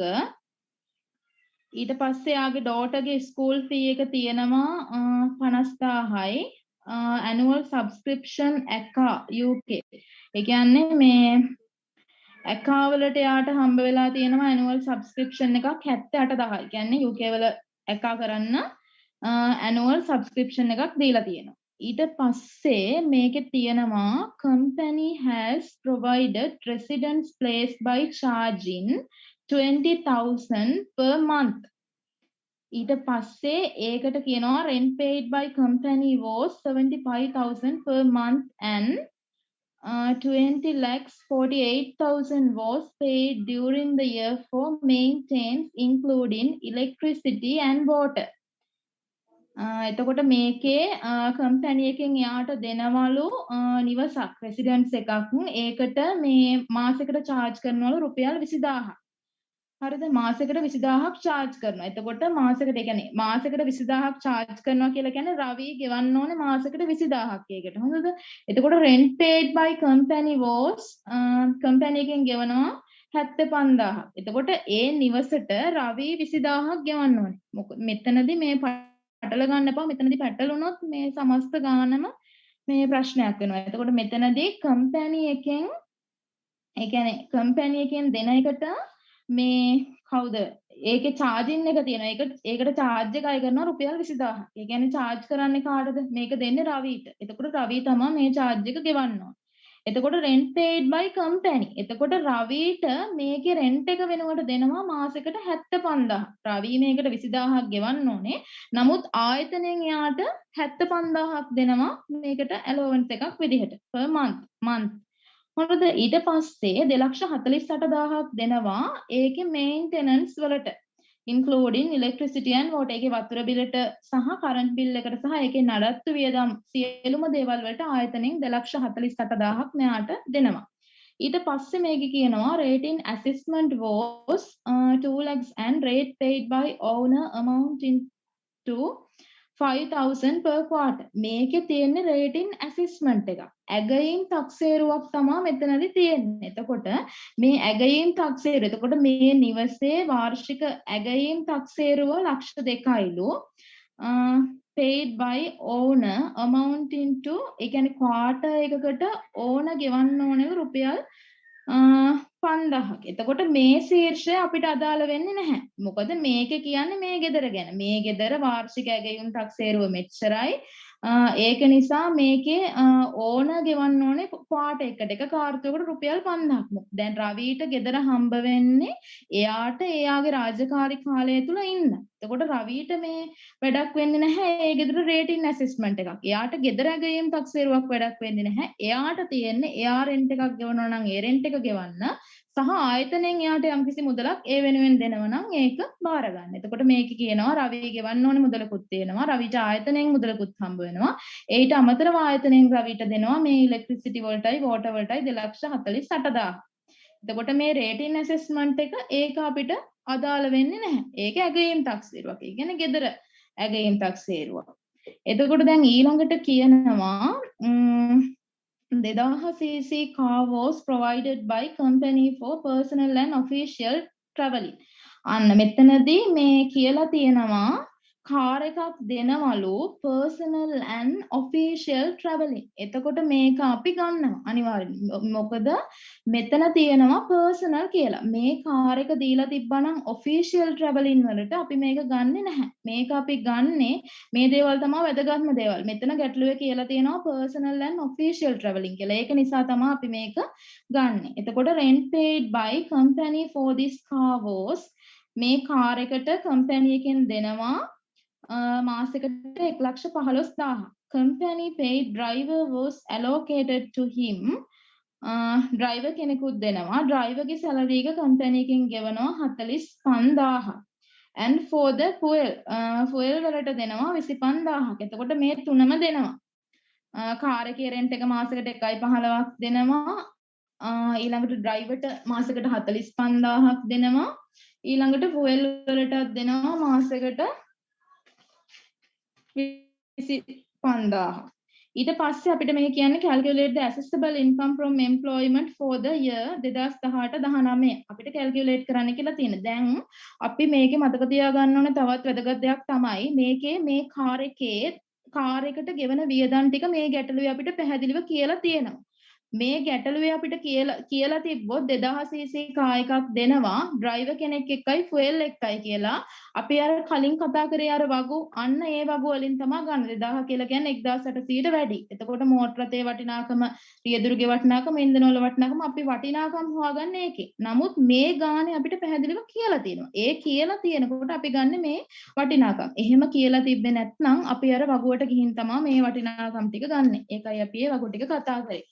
දැන් මේකේ salary එක අපි දාන්න ඕනේ. මේකේ කියලා තියෙනවා gross salary කියලා තිබ්බොත් අපි ගන්නෙ ඒ salary එකමයි for the year අවුරුද්ද සඳහාම දීලා තියෙනවා. දැන් මේක month එකකට දීලා තිබ්බනම් 12න් ගුණ කරලා ගන්න. නමුත් අපිට මේ ගැටලුවේ දීලා තියෙන්නේ for the year එකටම gross salary එක. මේකත් හොඳට මතක තියාගන්න. gross salary එකක් දීලා තිබ්බොත් අපි ඒකට මුකුත් කරන්නේ නැහැ. ඒ gross salary එක ඇතුලේ අපි අර මේ අපි ගෙවන EPF එක තියෙනවා. අපි ගෙවන්න ඕන EPF එක තියෙනවා. එහෙම EPF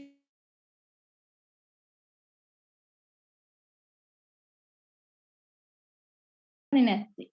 එතකොට දැන් මේකේ gross salary එක දීලා තියෙනකොට කිසිම ප්‍රශ්නයක් නැහැ. මේක ඇතුලේ EPF එක තියෙනවා. ඒ කියන්නේ මූලික වැටුපට අපේ EPF එක එකතු වෙලා තමයි දල වැටුප හැදෙන්නේ. එතකොට gross salary for the year එකටම 1,12,000යි දීලා තියෙන අපි ඒක ඒ විදිහට ගන්නවා.